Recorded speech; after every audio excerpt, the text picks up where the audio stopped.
Hello all, welcome to another episode of the being abroad show. ഇന്ന് being abroad ഷോയിൽ നമ്മുടെ കൂട്ടത്തിൽ ഉള്ളത് ഫ്രാൻസിൽ നിന്നുള്ള കരുണയാണ്. Karuna is a traveller, she's a marketer and a content creator. ഈ കണ്ടന്റ് ക്രിയേഷൻ എന്ന് പറയുമ്പോൾ കരുണയുടെ പേജ് നോക്കിയാൽ നിങ്ങൾക്കറിയാം, ഫ്രാൻസിലുള്ള ഓരോ സത്യങ്ങളും ഓരോ ഏജൻസികൾ ചെയ്യുന്ന പ്രശ്നങ്ങളും ഒക്കെ തുറന്നു പറയുന്ന ഒരു കണ്ടന്റ് ക്രിയേറ്ററാണ്. So we are really happy to have Karuna here in the being abroad show. So Karuna, welcome to the being abroad show. Thank you so much. So Karuna, first of all എങ്ങനെയുണ്ട് നാട്ടിൽ വന്നിട്ട് അവധിയൊക്കെ? ഇപ്പോൾ നല്ല രീതിയിൽ പോകുന്നു. ഇപ്പം മഴയൊക്കെയാണ്, പക്ഷെ കുഴപ്പമില്ല, എൻജോയ് ചെയ്യുന്നു. ഇപ്പം എല്ലാവരും ആക്ച്വലി ഇപ്പോൾ കാനഡ യു കെ ഒക്കെ പോകുമ്പോൾ why did you choose France actually? ഞാൻ 2016 ഫ്രാൻസിലേക്ക് മൂവ് ചെയ്യുന്നത്. അന്ന് യു കെ പോകണമെങ്കിൽ അന്ന് 6 months സ്റ്റേ ബാക്കേ ഉണ്ടായിരുന്നുള്ളൂ. ദെൻ അതിൽ കൂടുതൽ സ്റ്റേ ബാക്ക് ഉള്ള ഓപ്ഷൻസ് നോക്കിയപ്പോഴാണ് ഫ്രാൻസ് ഉണ്ടെന്ന് പറഞ്ഞത്. പക്ഷേ ഡെഫിനറ്റ്ലി അന്നത്തെ സമയത്ത് ഫ്രാൻസ് ചൂസ് ചെയ്യുന്ന ആൾക്കാർ കുറവാണ്. അപ്പം എനിക്കറിയാവുന്നൊരു ഫ്രണ്ട് ഇങ്ങനെ എക്സ്ചേഞ്ചിന് വേണ്ടി പോയിട്ടുണ്ടായിരുന്നു കെഡ്ജ് ബിസിനസ് സ്കൂളിൽ. അപ്പം അങ്ങനെയാണ് ഞാൻ കെഡ്ജിനെ പറ്റി അറിയുന്നത്. ദെൻ ടോപ്പ് സ്കൂൾസ് സെർച്ച് ചെയ്തു. അപ്പം എല്ലാവരും യൂഷ്വലി പോകുന്നത് ഏജൻസീസ് ത്രൂ ആണ്. അപ്പം എനിക്ക് തന്നെ ചെയ്യാൻ പറ്റുമോ എന്നുള്ളൊരു ഇതിൽ ഇൻ്റർനെറ്റിലൊക്കെ സെർച്ച് ചെയ്തിട്ടാണ് കെഡ്ജിൽ ആപ്ലിക്കേഷൻ ഇടുന്നത്. അപ്പോൾ അങ്ങനെ അവർ ഡയറക്റ്റ് ഇൻ്റർവ്യൂവിന് വിളിച്ചു. ഇൻ്റർവ്യൂ കഴിഞ്ഞു, അഡ്മിഷൻ ലെറ്റർ കിട്ടി. അപ്പോൾ അങ്ങനെയാണ് ഞാൻ തന്നെയാണ് പ്രോസസ്സിങ് എല്ലാം ചെയ്തത്. പക്ഷേ സ്റ്റിൽ ആ ഒരു ടൈമിൽ എൻ്റെ പേരൻസിനൊക്കെ ഭയങ്കര ഡൗട്ട്ഫുള്ളായിരുന്നു, ഇത് ട്രസ്റ്റ് ചെയ്യാൻ പറ്റുമോ, അല്ലെങ്കിൽ ഈവൻ ബാങ്കിൽ പോയി നമ്മൾ ഫീസ് ട്രാൻസ്ഫർ ചെയ്യുന്ന ടൈമിലൊക്കെ അവരും ചോദിച്ചു ഇത് വല്ല ഫ്രോഡാണോ എന്നൊക്കെ. പക്ഷേ നമ്മളത് ട്രസ്റ്റ് ചെയ്ത് ആ പ്രോസസ്സ് കണ്ടിന്യൂ ചെയ്തു. പക്ഷേ കെഡ്ജ് എന്ന് പറഞ്ഞൊരു സ്കൂളിൽ ടോപ്പ് സ്കൂളാണ്, top business school in France. അപ്പം അതുകൊണ്ട് തന്നെ അത് ചൂസ് ചെയ്യാമെന്ന് വിചാരിച്ചു. ആൻഡ് ഫ്രാൻസ് ചൂസ് ചെയ്തത് it's because of the college. Okay, cool. So initially നമ്മളൊരു ഭയങ്കര എക്സ്പെക്ടേഷൻ എടുക്കും. ഫ്രാൻസ് എന്ന് പറയുമ്പോൾ നമുക്ക് ഈഫിൽ ടവർ, നമുക്ക് വളരെ ലക്ഷറി, പല കാര്യങ്ങൾക്കും ഒരു പേര് കേട്ടൊരു സ്ഥലമാണ് ഫ്രാൻസ്. അപ്പോൾ ഇനിഷ്യലി ഉള്ള ആ ഒരു എക്സ്പെക്ടേഷനും റിയാലിറ്റിയും എങ്ങനെയായിരുന്നു? ഫസ്റ്റ് ഓഫ് ഓൾ ആദ്യം പോകുന്ന ടൈമിൽ നമ്മൾ എല്ലാവരും ചിന്തിക്കുന്ന പോലെ എബ്രോഡ് പോയി കഴിഞ്ഞാൽ പാർട്ട് ടൈം ചെയ്യാം എന്നുള്ളൊരു സംഭവമൊക്കെ ഉദ്ദേശിച്ചാണ് എബ്രോഡ് ചൂസ് ചെയ്തതും അല്ലെങ്കിൽ ഫ്രാൻസിൽ പോകാനൊക്കെ. പക്ഷേ റിയാലിറ്റി എന്ന് പറയുന്നത് അതായിരുന്നില്ല. ബിക്കോസ് ഞാൻ A1 മാത്രമാണ് ഇവിടെ പഠിച്ചിട്ട് പോകുന്നത്. അപ്പം A1 കൊണ്ട് A1 ഈസ് വെരി ബേസിക്. അപ്പം A1 കൊണ്ട് നമുക്കവിടെ പാർട്ട് ടൈം, പ്രത്യേകിച്ച് ഞാൻ പാരീസിലായിരുന്നില്ല, ഞാൻ മാർസേ എന്ന് പറഞ്ഞിട്ടൊരു സിറ്റിയിലായിരുന്നു. അപ്പം മാർസേയിലൊക്കെ ഫ്ലുവൻറ്റ് ഫ്രഞ്ച് ഉണ്ടെങ്കിൽ മാത്രമേ നമുക്കൊരു പാർട്ട് ടൈം കിട്ടത്തുള്ളൂ. അപ്പം ഞാൻ പോകുന്ന ടൈമിൽ ഓൾറെഡി ക്യാമ്പസ് ഫ്രാൻസിൽ ഇൻ്റർവ്യൂയുടെ ടൈമിൽ തന്നെ എൻ്റെ പേരൻസും കൂടെ വന്നിട്ടുണ്ടായിരുന്നു. അപ്പം ഇൻ്റർവ്യൂ ചെയ്ത ആൾ ഓൾറെഡി പറഞ്ഞു ഫ്രാൻസിൽ പാർട്ട് ടൈം, പ്രത്യേകിച്ച് നമ്മൾ നല്ലൊരു സ്കൂളിൽ പഠിക്കുവാണെങ്കിൽ വിത്ത് എഡ്യൂക്കേഷൻ, നമ്മൾ കരിയർ ഫോക്കസ്ഡ് ആണ് ആൻഡ് പഠിത്തം കണ്ടിന്യൂ ചെയ്യുവാണെങ്കിൽ ഡെഫിനറ്റ്ലി നമുക്ക് പാർട്ട് ടൈം ചെയ്യാൻ കുറച്ച് ബുദ്ധിമുട്ടാണ്.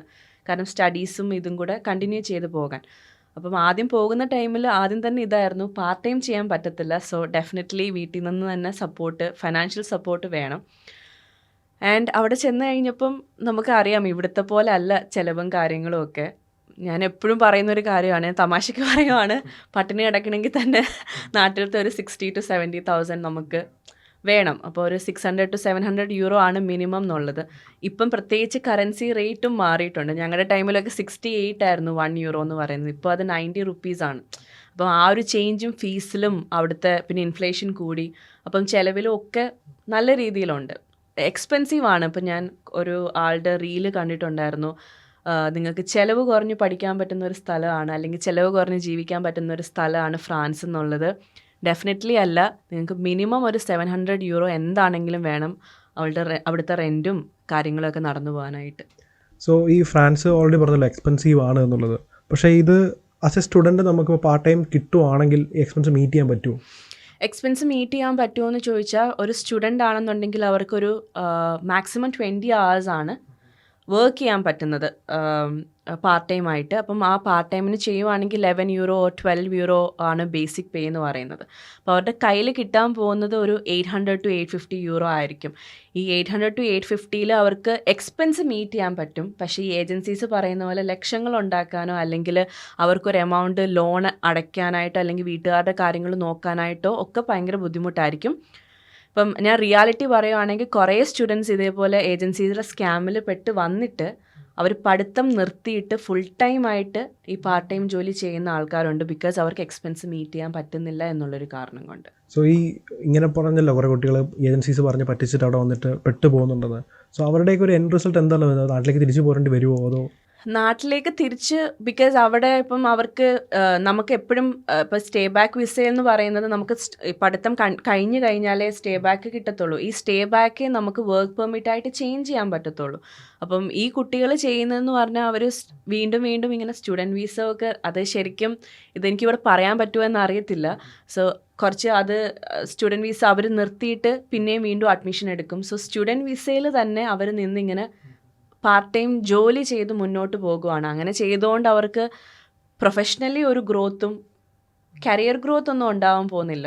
അവരിങ്ങനെ പാർട്ട് ടൈം ഒക്കെ ചെയ്ത് റെസ്റ്റോറൻറ്റ്സിലും ഒക്കെ വർക്ക് ചെയ്ത് ഇങ്ങനെ പോവുകയാണ്. ഫ്രാൻസ് ഒരു സ്റ്റുഡൻറ്റ് പെർസ്പെക്റ്റീവിൽ ഒരു പാരീസ് ഉള്ള ഒരു സിറ്റിയിൽ വരുന്നതാണോ അതോ ഒരു ഉള്ള ഏരിയയിൽ വരുന്നതായിരിക്കുമോ നല്ലത്? എപ്പോഴും പാരീസ്, ഇപ്പം ഫ്രാൻസിലേക്ക് വരുവാണെന്നുണ്ടെങ്കിൽ പാരീസ് ആയിരിക്കും ബെസ്റ്റ്. ബിക്കോസ് ലാംഗ്വേജ് വൈസ് കുറച്ചും കൂടെ വെൽക്കമിങ് ആണ് ഇംഗ്ലീഷ് സ്പീക്കേഴ്സിന്. ഓപ്പർച്യൂണിറ്റീസും പാരീസിലാണ് കൂടുതലുള്ളത്. ഇപ്പം ഞാനൊക്കെ മാസയിലായിരുന്നു. മാസയിൽ നിന്ന് പാരീസിലേക്ക് മൂവ് ചെയ്തതും ഈ ഒരു ഓപ്പർച്യൂണിറ്റി കൊണ്ട് മാത്രമാണ്.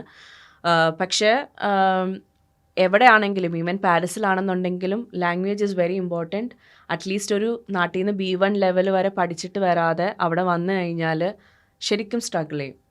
ഇപ്പോൾ ലാംഗ്വേജിൻ്റെ കാര്യം പറയുകയാണെങ്കിൽ ലാംഗ്വേജ് ഇപ്പോൾ എല്ലാവരും ഒട്ടും തന്നെ മൈൻഡ് ചെയ്യാത്തൊരു കാര്യമാണ്. ഫ്രാൻസിലൊക്കെ പോകുമ്പോൾ ലാംഗ്വേജ് പഠിക്കേണ്ട കാര്യമില്ല എന്നൊരു തോട്ടിലാണ് പോകുന്നത്. ഇപ്പം പറഞ്ഞപ്പോൾ പറഞ്ഞു B1 വരെ പഠിക്കണമെന്നുള്ളത്. That's not at all easy. So B1 വരെ പഠിച്ചിട്ട് പോകണമെന്നുള്ളത് അത്ര ഇമ്പോർട്ടൻ്റ് ആണോ? അതുപോലെ ഒരു A1 A2 ഒക്കെ പഠിച്ചിട്ട് വന്നിട്ട് ബാക്കി അവിടെ പഠിക്കാൻ പറ്റുമോ? അങ്ങനെ കോപ്പപ്പ് ചെയ്ത് പോകാൻ പറ്റുന്നവർക്ക് യെസ്, അല്ലാത്തവർക്ക് B1 അത്ര ഡിഫിക്കൽട്ടായിട്ടുള്ള ഒരു ലെവലൊന്നും അല്ല. അപ്പം A1 A2 ആൻഡ് B1 വരെ ഡെഫിനറ്റ്ലി പഠിക്കാൻ പറ്റുന്ന ഒരു കാര്യമാണ്. നമുക്ക് അലിയോൺസ് ഫ്രാൻസെ പോലുള്ള ഇൻസ്റ്റിറ്റ്യൂട്ട്സ് ഉണ്ട്, പഠിക്കാൻ പറ്റും. പക്ഷെ പഠിക്കാതെ വന്നു കഴിഞ്ഞാൽ ഇതാണ് അവർ പ്രോബ്ലംസ് ഫേസ് ചെയ്യാൻ പറ്റുന്നത്. നമുക്ക് ഫ്രഞ്ചിൻ്റെ ആ ഒരു ബേസിക് ഇല്ല എന്നുണ്ടെങ്കിൽ നമുക്കത് ലാംഗ്വേജ് പഠിക്കാൻ ഭയങ്കര ബുദ്ധിമുട്ടാണ്. അപ്പോൾ ആ ബേസിക് എപ്പോഴും വേണം. നോട്ട് ബേസിക് എന്ന് പറയുന്നത് A1 A2 അല്ല, B1 ആ ഒരു കമ്മ്യൂണിക്കേഷൻ ഇൻ്റർമീഡിയറ്റ് ലെവൽ ഉണ്ടെങ്കിൽ മാത്രമേ നമുക്കത് അവിടെ വന്നു കഴിഞ്ഞാലും ഫ്ലുവൻ്റ് ആക്കാനായിട്ട് പറ്റത്തുള്ളൂ. അപ്പോൾ അതുപോലെ തന്നെ വേറൊരു കാര്യം, ഫ്രഞ്ച് പ്രസിഡന്റ് എമാനുവൽ മാക്രോൺ പറഞ്ഞൊരു കാര്യമാണ്, they need 30,000 Indian students by 2030. So and he also added he will be happy if that happens. So does that mean this government is really supportive to students? Government support ചെയ്യുന്ന കുറേ കാര്യങ്ങളുണ്ട്. For example ഈ accommodation help എന്നുള്ളത് കാഫാണ്. അക്കോമഡേഷൻ്റെ എനിക്ക് കറക്റ്റായിട്ട് എത്ര percentage ആണെന്ന് പറയാൻ അറിയത്തില്ല, പക്ഷേ ഒരു പെർസെൻറ്റേജ് നമുക്ക് അക്കോമഡേഷനിൽ കിട്ടും. ഇപ്പം ഞങ്ങൾ പോകുന്ന ടൈമിലൊക്കെ ഞങ്ങൾക്ക് €400 റെൻറ്റിന് ഒരു €150 നമുക്ക് ഗവൺമെൻറ് കയ്യിൽ നിന്ന് കിട്ടുന്നുണ്ടായിരുന്നു. അത് പക്ഷേ നിങ്ങൾ ഒരു കോൺട്രാക്റ്റ് ഉള്ള അപ്പാർട്ട്മെൻറ്റ് അല്ലെങ്കിൽ ഒരു സ്റ്റുഡൻറ്റ് റെസിഡൻസിലാണ് താമസിക്കുന്നത് എന്നുണ്ടെങ്കിൽ മാത്രമേ കിട്ടത്തുള്ളൂ. അല്ലാതെ ഡൊമിസിലൊക്കെ മേടിച്ച് ഒരാളുടെ കൂടെ ഇപ്പോൾ ഷെയറിംഗ് ആയിട്ടൊക്കെ താമസിക്കുകയാണെങ്കിൽ കാഫ് കിട്ടാൻ ബുദ്ധിമുട്ടാണ്. കുട്ടികളെപ്പോഴും നോക്കുന്നത് ഏറ്റവും ചിലവ് കുറഞ്ഞ് അവിടെ താമസിക്കാം. അങ്ങനെയൊക്കെ ഒരു ഇല്ലീഗൽ സ്റ്റേയിലൊക്കെ വരുമ്പോഴാണ് കുറേ പ്രശ്നങ്ങൾ ഉണ്ടാകുന്നത്. റീസെൻ്റ്ലി ഇപ്പോൾ അവിടെ ഒരു തീപിടുത്തം ഉണ്ടായിട്ടുണ്ടായിരുന്നു സ്റ്റുഡൻസിന്. അപ്പം അവർക്ക് ഇൻഷുറൻസ് കവറേജോ കാര്യങ്ങളോ ഒന്നും ഉണ്ടായിരുന്നില്ല. അപ്പം അതൊക്കെ വളരെ ശ്രദ്ധിക്കേണ്ട ഒരു കാര്യമാണ്. നിങ്ങൾ താമസിക്കേണ്ട അക്കോമഡേഷൻ, അതേപോലെ അക്കോമഡേഷൻ ഫ്രോഡ്സ്, കുറേ സ്കാംസ് നടക്കുന്നുണ്ട്. ഫോട്ടോസ് അയച്ചു കൊടുത്തിട്ട് ഇതാണ് നിങ്ങളുടെ അപ്പാർട്ട്മെൻറ്റ്, ഡെപ്പോസിറ്റ് പേ ചെയ്യണം ഇത്ര ഡേറ്റിന് മുമ്പായിട്ട് എന്നൊക്കെ പറഞ്ഞിട്ട്. ക്ലിയർ ആയിട്ട് നിങ്ങൾ അന്വേഷിച്ചിട്ട് അത് കറക്റ്റായിട്ടുള്ള പ്ലേസ് ആണോ എന്ന് മാത്രം അറിഞ്ഞിട്ട് ഡെപ്പോസിറ്റ് പേ ചെയ്യുക. ബിക്കോസ് കുറേ കുട്ടികൾ അവിടെ വന്നതിന് ശേഷമാണ് റിയലൈസ് ചെയ്യുന്നത് അവർക്ക് ഫോട്ടോ അയച്ചു കൊടുത്ത് റൂമല്ല അവർക്ക് വീടല്ല അവർക്ക് കിട്ടിയേക്കുന്നതെന്നുള്ളത്.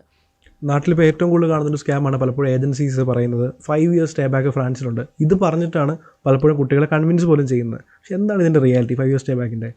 5 years സ്റ്റേ ബാക്ക് എന്നുള്ളത് അത് 5 years സ്റ്റേ ബാക്ക് വിസ അല്ല, അത് ഷോർട്ട് ടേം ഷെങ്കൻ വിസ ആണ്. സോ ഈ വിസ നിങ്ങൾക്ക് ഇപ്പം നിങ്ങൾ ഇപ്പോൾ 6 months എക്സ്ചേഞ്ച് വന്ന സ്റ്റുഡൻസിനാണെങ്കിൽ പോലും അവർക്ക് തിരിച്ച് നാട്ടിൽ വന്നു കഴിഞ്ഞാൽ ഇപ്പോൾ ട്രാവൽ ചെയ്യണം, ഷെങ്കൻ കൺട്രീസിലോട്ട് ട്രാവൽ ചെയ്യണമെന്നുണ്ടെങ്കിൽ അവർക്ക് അവരുടെ സർട്ടിഫിക്കറ്റ് വെച്ചിട്ട് സബ്മിറ്റ് ചെയ്യാം, വിസയ്ക്ക് സബ്മിറ്റ് ചെയ്യാം. ആ ടൈമിൽ അവർക്ക് 5 years ഷെങ്കൻ വിസ കിട്ടും എന്നാണ്. അപ്പം ഈ വിസ അവർക്ക് ഫ്രീക്വൻ്റ്ലി ട്രാവൽ ചെയ്യാം. ഇപ്പോൾ 30 days അവിടെ നിന്ന് കഴിഞ്ഞ് തിരിച്ചു വന്ന് they can travel after 90 days. അങ്ങനത്തെ ഒരു സംഭവമാണിത്. അല്ലാതെ ഈ വിസയിൽ നിങ്ങൾക്ക് വർക്ക് ചെയ്യാനോ അല്ലാതെ ജോലി കണ്ടുപിടിക്കാനോ ഉള്ള ഒരു റൈറ്റ് ഇല്ല. അപ്പം 5 years സ്റ്റേ ബാക്ക് എന്നുള്ളത് ഞങ്ങളൊക്കെ പോകുന്ന ടൈമിലേ ഉള്ളതാണ്. ഞങ്ങൾ 2 years ആണ് സ്റ്റേ ബാക്ക്. 5 years എന്നുള്ളത് ഷോർട്ട് ടേം ഷെങ്കൻ വിസ. അത് 2016 വന്നൊരിതാണ്. 5 years 6 months പോലും അവിടെ പഠിച്ച ഒരാൾക്കാർക്ക് ഈ ഒരു 5 years സ്റ്റേ ബാക്ക് വിസ കിട്ടും. അതാണ് reality. It's not a stay back visa. ഈ 2 years സ്റ്റേ ബാക്ക് തന്നെ കുട്ടികൾക്ക് എല്ലാവർക്കും കിട്ടുന്നുണ്ടോ, അതോ അതിൽ തന്നെ ഒരു ജോലിയിലേക്കൊക്കെ മാറാൻ പറ്റുന്നുണ്ടോ കുട്ടികൾക്ക്? ഇപ്പം മാനേജ്മെൻറ്റിലുള്ള കുട്ടികളാണ് കുറേ ബുദ്ധിമുട്ടുന്നത് ഈ ഒരു ഇതിലേക്ക്. ടെക്നിക്കൽ സൈഡ് ഉള്ളവർക്ക് കുറേയൊക്കെ കിട്ടുന്നുണ്ട്. പക്ഷേ മാനേജ്മെൻറ്റിലുള്ളവർക്ക് ഇതാണ് പ്രശ്നം, ലാംഗ്വേജ് ബാരിയർ കൊണ്ട് ആണ് കിട്ടാതെ പോകുന്നത്. അപ്പം ഈ ഒരു 2 years സ്റ്റേ ബാക്ക് വിസയിലുള്ള ടൈമിൽ അവർക്ക് they can work full time. അതിലൊരു റെസ്ട്രിക്ഷനും ഇല്ല. അപ്പോൾ സ്റ്റുഡൻസിന് 20 hours എന്നുള്ളത് APS എന്ന് പറഞ്ഞാൽ സ്റ്റേ ബാക്ക് വിസയുടെ ടൈമിൽ അവർക്ക് 35 hours വർക്ക് ചെയ്യാം. അപ്പം ആ ഒരു ടൈമിൽ അവർ മാക്സിമം ഇതേപോലെ നോട്ട് പാർട്ട് ടൈം, ഇതേപോലെ ഫുൾ ടൈം ആയിട്ട് റെസ്റ്റോറൻറ്റ്സിലൊക്കെ നിന്ന് ആ ഒരു ഏർണിങ്സ് ഉണ്ടാക്കുന്നുണ്ട് എന്നാണ് ഞാൻ കേട്ടത്. പക്ഷേ പ്രൊഫഷണൽ വൈസ് ആ ഒരു അവർ പഠിച്ച രീതിയിൽ അവർക്ക് മുന്നോട്ട് പോകാനായിട്ട് പറ്റുന്നില്ല. പക്ഷേ ടോപ്പ് സ്കൂൾസിലാണെന്നുണ്ടെങ്കിൽ പഠിക്കുന്ന, ഇപ്പോൾ ഗ്രോന്തിക്കോൾസ് ട്രിപ്പിൾ അക്രഡിറ്റഡ് യൂണിവേഴ്സിറ്റിയിലാണ് പഠിക്കുന്നത് എന്നുണ്ടെങ്കിൽ ദർ ആർ ചാൻസസ് ജോലി കിട്ടാനായിട്ട്. അവിടെയും ഫ്രഞ്ച് എന്നൊരു സംഭവം വരുന്നുണ്ട്. ബട്ട് സ്റ്റിൽ ഇപ്പം ഞാൻ പഠിച്ചത് കെഡ്ജിലാണ്. ഞാനൊരു ഫ്ലുവൻറ്റ് ഫ്രഞ്ച് സ്പീക്കർ അല്ല. എന്നിട്ടും എനിക്ക് ജോലി കിട്ടിയത് വൺ റീസൺ ഞാൻ പഠിച്ച കോളേജിൻ്റെ ഒരു ഇതുകൊണ്ട് മാത്രമാണ്. ഒരു മിഡിൽ ക്ലാസ് ഫാമിലിയിൽ നിന്നൊരു കുട്ടിക്ക് ലോൺ എടുത്ത് വന്ന് പഠിച്ചാൽ is France worth it? No, ഞാൻ ഡെഫിനറ്റ്ലി പറയും നോ എന്നുള്ളത്. കാരണം നമ്മുടെ കൺമുന്നിൽ നമ്മൾ കണ്ടുകൊണ്ടിരിക്കുന്ന കാര്യമാണ്. അത്രയ്ക്കും സ്ട്രഗിൾ ചെയ്യുന്ന ഫാമിലിയിൽ നിന്നൊക്കെ രക്ഷപ്പെടാൻ പറ്റും എന്ന് പറഞ്ഞ് വന്നു കഴിഞ്ഞാണ് അവർ മനസ്സിലാക്കുന്നത് ഇതാണ് റിയാലിറ്റിന്ന്. തിരിച്ചു വരാൻ പറ്റാതെ, ബിക്കോസ് ലോണും കാര്യങ്ങളും ഉണ്ട്, they have to pay back. അപ്പം അതുകൊണ്ട് എങ്ങനെയെങ്കിലുമൊക്കെ സ്ട്രഗിൾ ചെയ്ത് നിന്ന് പോകുകയാണ്. അല്ലാതെ ഫ്രാൻസിൽ വന്നു കഴിഞ്ഞാൽ ഡെഫിനറ്റ്ലി നിങ്ങൾക്ക് കോടികളൊന്നും ഉണ്ടാക്കാൻ പറ്റത്തില്ല. സോ ഫ്രാൻസിൽ ഇപ്പോൾ റീസെൻ്റ്ലി ഒളിമ്പിക്സ് വരാൻ പോകുമെന്ന് പറഞ്ഞ് കുറേ ചേഞ്ചസ് വരുന്നുണ്ടെന്ന് പറഞ്ഞു. സോ അതൊക്കെ എങ്ങനെയാണ് ആസ് എ സ്റ്റുഡൻറ്റ്, ഗുണമാണോ ദോഷമാണോ? സ്റ്റുഡൻസിന് കുറേ ഓപ്പർച്യൂണിറ്റീസ് ഉണ്ടെന്നൊക്കെ കുറേ ചാനൽസ് പറയുന്നത് ഞാൻ കേട്ടിട്ടുണ്ട്. പക്ഷേ മോസ്റ്റ്ലി ഇപ്പോൾ ഒളിമ്പിക്സിലാണെന്നുണ്ടെങ്കിലും ലാംഗ്വേജ് എന്നൊരു സംഭവമുണ്ട്. ഇപ്പം എല്ലാം നോൺ വോളണ്ടിയറിങ് ജോബാണ്, അല്ലെ നോട്ട് വോളണ്ടിയറിങ് ആയിട്ടുള്ള ജോബ്സാണ് മോസ്റ്റ്ലി ഒളിമ്പിക്സിലുള്ളത്. അപ്പം അല്ലാതെ സ്റ്റുഡൻസിനെ അത് ഹെൽപ്പ് ചെയ്യുമോ എന്ന് ചോദിച്ചാൽ, ഇപ്പം അത് പറഞ്ഞിട്ടാണ് ഏജൻസീസ് കൊണ്ടുവരുന്നത് ഒളിമ്പിക്സിൽ നിങ്ങൾക്ക് പാർട്ട് ടൈം കിട്ടും, അവിടെ വർക്ക് ചെയ്യാൻ പറ്റും എന്ന്. പക്ഷേ അങ്ങനെ ഞാൻ ഇതുവരെ ആരും അങ്ങനെ ഒരു ജോലി കിട്ടിയതായിട്ട് ഞാൻ കേൾക്കുന്നില്ല. മേ ബി കാണുമായിരിക്കും, പക്ഷേ എനിക്ക് അതിൻ്റെ കറക്റ്റ് റിയാലിറ്റി എനിക്ക് അറിയത്തില്ല. പക്ഷെ മോസ്റ്റ്ലി പെയ്ഡായിട്ടുള്ളത് ഈ ഫ്രഞ്ച് അറിയുന്ന ആൾക്കാരെയാണ് അവർ ഒളിമ്പിക്സിന് വെക്കുന്നത്. അതിന് വേറൊരു ടീമുണ്ട്. പക്ഷെ അല്ലാത്തത് വോളണ്ടിയറിംഗ് ആയിട്ടുള്ള ജോബ്സാണ് ഒളിമ്പിക്സ് എന്നാണ് ഞാൻ കേട്ടത്. ഇപ്പോൾ UK-ലും കാനഡയിലൊക്കെ ആണെങ്കിൽ പഞ്ചാബീസ് അല്ലെ പാകിസ്ഥാനീസ് അങ്ങനെ ഡോമിനേറ്റിംഗ് കമ്മ്യൂണിറ്റീസ് ഉണ്ടെന്ന് പറയാറുണ്ട്. സോ അങ്ങനെ ഏതെങ്കിലും ഡൊമിനേറ്റിംഗ് കമ്മ്യൂണിറ്റി ഫ്രാൻസിലുണ്ടോ?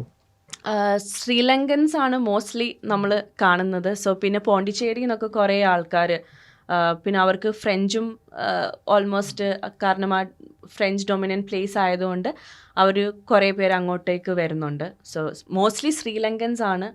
ഇപ്പോൾ ഇന്ത്യൻസ് വെച്ച് നോക്കുകയാണെന്നുണ്ടെങ്കിൽ അയൽ സേ പോണ്ടിച്ചേരി സൈഡിൽ നിന്നാണ്. പക്ഷേ ശ്രീലങ്കൻസ് ആണ് ഏറ്റവും കൂടുതൽ അവിടെയുള്ളത്. ഫ്രാൻസിലൊരു മലയാളി കമ്മ്യൂണിറ്റി ഒക്കെ എങ്ങനെയാണ്, ഹെൽപ്ഫുൾ ആണോ? ആ മലയാളി കമ്മ്യൂണിറ്റി നമുക്ക് എന്ന് പറഞ്ഞിട്ട് സർവ്വ മലയാളി അസോസിയേഷൻ എന്ന് പറഞ്ഞിട്ടൊരു ഗ്രൂപ്പുണ്ട്. അപ്പം അതിനൊരു വെബ്സൈറ്റ് ഉണ്ട്. അപ്പം ആർക്കെങ്കിലും ഹെൽപ്പ് വേണമെന്നുണ്ടെങ്കിൽ ഡെഫിനറ്റ്ലി അതിൽ റീച്ച് ഔട്ട് ചെയ്ത്, അല്ലെങ്കിൽ വാട്സപ്പ് ഗ്രൂപ്പുണ്ട്. അപ്പം വരാൻ താല്പര്യമുള്ള കുട്ടികൾ അവർക്ക് ആ ഗ്രൂപ്പിലേക്ക് ആഡ് ചെയ്യണമെന്നുണ്ടെങ്കിൽ ആ വെബ്സൈറ്റ് ത്രൂ റീച്ച് ഔട്ട് ചെയ്ത് കഴിഞ്ഞാൽ ഗ്രൂപ്പിൽ ആഡ് ചെയ്യും. അപ്പോൾ അതിൽ കുറേ അവിടെ താമസിക്കുന്ന ആൾക്കാരും ഒക്കെ ഉണ്ട്. അപ്പോൾ എന്ത് ഡൗട്ടും അവർക്ക് ഈ ഗ്രൂപ്പിൽ ചോദിക്കാൻ പറ്റുന്ന ഒരു കാര്യമാണ്. എന്നാണ് ആ ഗ്രൂപ്പിൻ്റെ പേര്, സർവ്വ മലയാളി അസോസിയേഷൻ ഫ്രാൻസ്. സോ ഈ ഇങ്ങനെയുള്ള കമ്മ്യൂണിറ്റീസ് ത്രൂ നമുക്ക് ജോബ്സ് അല്ലെ അങ്ങനെ എന്തെങ്കിലും ഓപ്പർച്യൂണിറ്റീസ് ഒക്കെ കിട്ടാറുണ്ടോ? പാർട്ട് ടൈം ഒക്കെ കുറേ ആൾക്കാർ എന്തെങ്കിലും ഓപ്പണിങ്സ് ഒക്കെ വരുന്നത് അതിൽ പോസ്റ്റ് ചെയ്യുന്നത് ഞാൻ കണ്ടിട്ടുണ്ട്. അങ്ങനത്തെ ഒക്കെ ഹെൽപ്സ് കിട്ടുന്നുണ്ട്. പക്ഷേ പ്രൊഫഷണൽ ജോബ് ഒരിക്കലും നമുക്ക് അങ്ങനെ ഗ്രൂപ്പ് വൈസ് അല്ലെങ്കിൽ അങ്ങനെ ആൾക്കാർ ത്രൂ ഒരു ഹെൽപ്പ് മോസ്റ്റ്ലി നമ്മൾ തന്നെ കണ്ടുപിടിക്കേണ്ട ഒരു കാര്യമാണ് നമുക്ക് ഫുൾ ടൈം ഒരു പ്രൊഫഷണൽ ജോബ് എന്നുള്ളത്. അതിന് ഹെൽപ്പ് ചെയ്യുന്ന പ്ലാറ്റ്ഫോം ഇസ് ലിങ്ക്ഡിൻ, ഇൻഡീഡ് ഒക്കെയാണ് ജോബ് സെർച്ചിന് വേണ്ടിയിട്ട് ഹെൽപ്പ് ചെയ്യുന്നത്. പക്ഷെ പാർട്ട് ടൈമിന് ഇങ്ങനത്തെ ഉള്ള ഗ്രൂപ്പ്സും ഈ കമ്മ്യൂണിറ്റി ഒത്തിരി ഹെൽപ്പ് ചെയ്യുന്നുണ്ട്. കന്നഡയുടെ ഒരു ജോബ് ആപ്ലിക്കേഷൻ ആ ഒരു ഫുൾ സ്റ്റെപ്പ് ബൈ സ്റ്റെപ്പ് ഒന്ന് പറയാമോ? എന്തൊക്കെയാണ് ചെയ്തത്? How did you land a job easily? Not easily, it was not easy. ഞാൻ 2016 പോയി കഴിഞ്ഞിട്ട് നമുക്ക് മാൻഡേറ്ററി ആയിരുന്നു ഇൻറ്റേൺഷിപ്പ് എന്നുള്ളത്. സോ ഇൻറ്റേൺഷിപ്പ് നോക്കാൻ ഒത്തിരി ഓൾമോസ്റ്റ് ഒരു 2 months എടുത്തു ഒരു ഇൻറ്റേൺഷിപ്പ് കിട്ടാനായിട്ട്. 1000s ആപ്ലിക്കേഷൻസ് അയച്ചെങ്കിലും ഹാർഡ്ലി ഐ വിൽ സേ ഒരു 5-6 കോൾസ് കിട്ടിക്കാണും. അപ്പം അത്രയും നമ്മൾ ജോബ് സെർച്ച് എന്ന് പറയുന്നത് ഒരു ഫുൾ ടൈം ജോബാണ് നമ്മൾ ജോബ് സെർച്ച് ചെയ്യുന്ന ടൈമിൽ. സോ അത്രയും നേരം 9 to 5 ഈ ജോബ് ചെയ്യുന്ന പോലെ ഇരുന്ന് ഫുൾ ടൈം അപ്ലൈ ചെയ്തിട്ടാണ് അറ്റ്ലീസ്റ്റ് ഒരു ഇൻറ്റേൺഷിപ്പ് കിട്ടിയതെന്ന് ഞാൻ പറയും. പക്ഷെ അന്നത്തെ കാലത്തെക്കാട്ടിലും ഇപ്പം കുറച്ചും കൂടെ ഇൻറ്റേൺഷിപ്സ് കിട്ടുന്നുണ്ട്. കമ്പനീസ് ഇംഗ്ലീഷ് അറിയുന്ന ആൾക്കാരെ എടുക്കുന്നുണ്ട്. പക്ഷെ പിന്നെ വേറൊരു കാര്യം, അന്നത്തെ കാലത്ത് ഫ്രഞ്ച് ആൾക്കാർക്ക് ഇംഗ്ലീഷ് സംസാരിക്കാൻ കുറച്ച് പ്രശ്നമുണ്ടായിരുന്നു. പക്ഷേ ഇപ്പം സ്കൂൾസിലും അവരെ ഇംഗ്ലീഷൊക്കെ പഠിപ്പിക്കുന്നുണ്ട്. അതുകൊണ്ട് തന്നെ ബാച്ചിലേഴ്സൊക്കെ കഴിഞ്ഞ കുട്ടികളും നല്ല രീതിയിൽ ഇംഗ്ലീഷ് സംസാരിക്കും. അപ്പം നമ്മൾ കോമ്പീറ്റ് ചെയ്യുന്നത് യൂറോപ്യൻസിനോടും ഫ്രഞ്ച് ആൾക്കാരോടുമാണ്. അപ്പം അവർക്ക് ഇപ്പം യൂറോപ്യൻസിന് മോസ്റ്റ്ലി ഞാൻ കണ്ടിട്ടുള്ള ഇറ്റാലിയൻസിനൊക്കെ, അപ്പോൾ എൻ്റെ കൂടെ പഠിച്ച എൻ്റെ ഫ്രണ്ട്സൊക്കെ അവർക്ക് ഫ്രഞ്ച് സംസാരിക്കാൻ അറിയാം, സ്പാനിഷ് സംസാരിക്കാൻ അറിയാം, അവരുടെ മദർ ടങ് ഇറ്റാലിയൻ സംസാരിക്കാൻ അറിയാം. അപ്പം ഒരു കമ്പനി ഹയർ ചെയ്യുമ്പം why they should hire you എന്നുള്ളൊരു ക്വസ്റ്റ്യൻ വരും. അപ്പം നമ്മൾക്ക് ലാംഗ്വേജ് അറിയാവുന്നുണ്ടെങ്കിൽ അത് കുറച്ചും കൂടെ ഹെൽപ്ഫുൾ ആയിരിക്കും. അപ്പം ഫ്രഞ്ചും ഇംഗ്ലീഷും അറിയാവുന്നൊരു സംഭവം വരും. അപ്പം എനിക്ക് ഫ്രഞ്ച് ആ സമയത്തും ആകെ A2 ലെവൽ മാത്രമേ ഉണ്ടായിരുന്നുള്ളൂ. പക്ഷേ ഞാൻ വർക്ക് ചെയ്ത ഒരു MNC ആയിരുന്നു ഇൻറ്റേൺഷിപ്പ് ചെയ്തത്. സോ ആഫ്റ്റർ 2 months എനിക്ക് 6 months ഒരു ഇൻറ്റേൺഷിപ്പ് കിട്ടി. ദെൻ അത് കഴിഞ്ഞിട്ട് ഞാൻ സോർബോൺ എന്ന് പറഞ്ഞിട്ട് ഒരു പബ്ലിക് യൂണിവേഴ്സിറ്റിയാണ് പാരീസ് സോർബോൺ. അവിടെ masters in information knowledge system and management എന്ന് പറഞ്ഞിട്ട് ഡയറക്റ്റ് M2 സെക്കൻഡ് ഇയറിലേക്ക് നമുക്ക് ഓൾട്ടർനോൺസ് ചെയ്യാം. അതും സെലക്റ്റഡ് ആൾക്കാരാണ്, 28 സ്റ്റുഡൻസ് ഉള്ളൂ ഒരു ബാച്ചിൽ. അപ്പം അത് എനിക്ക് സെലക്ഷൻ കിട്ടിയപ്പം ഞാൻ വിചാരിച്ചു ഞാൻ ഫ്രഷറാണ്, എക്സ്പീരിയൻസ് ഇല്ല. അപ്പോൾ എൻ്റെ കെഡ്ജിലെ ഗ്രാജുവേഷൻ കഴിഞ്ഞിട്ട് ഞാൻ അതിൽ ജോയിൻ ചെയ്തു. But unfortunately I couldn't complete that. അപ്പോൾ അതിൻ്റെ ഒരു അഡ്വാൻറ്റേജ് എന്ന് പറയുന്നത് നമ്മളൊരു കമ്പനിയുടെ കൂടെ വർക്ക് ചെയ്യും. അപ്പം ഒരു 2 weeks അപ്പം ഈ ഓൾട്ടർനൻസ് ക്യാൻ വേരി. ചിലടത്ത് 2 days കമ്പനി പോകണം, 3 days കോളേജിൽ. അപ്പോൾ എൻ്റെ എന്ന് പറഞ്ഞാൽ 2 weeks നമുക്ക് ക്ലാസ് കാണും.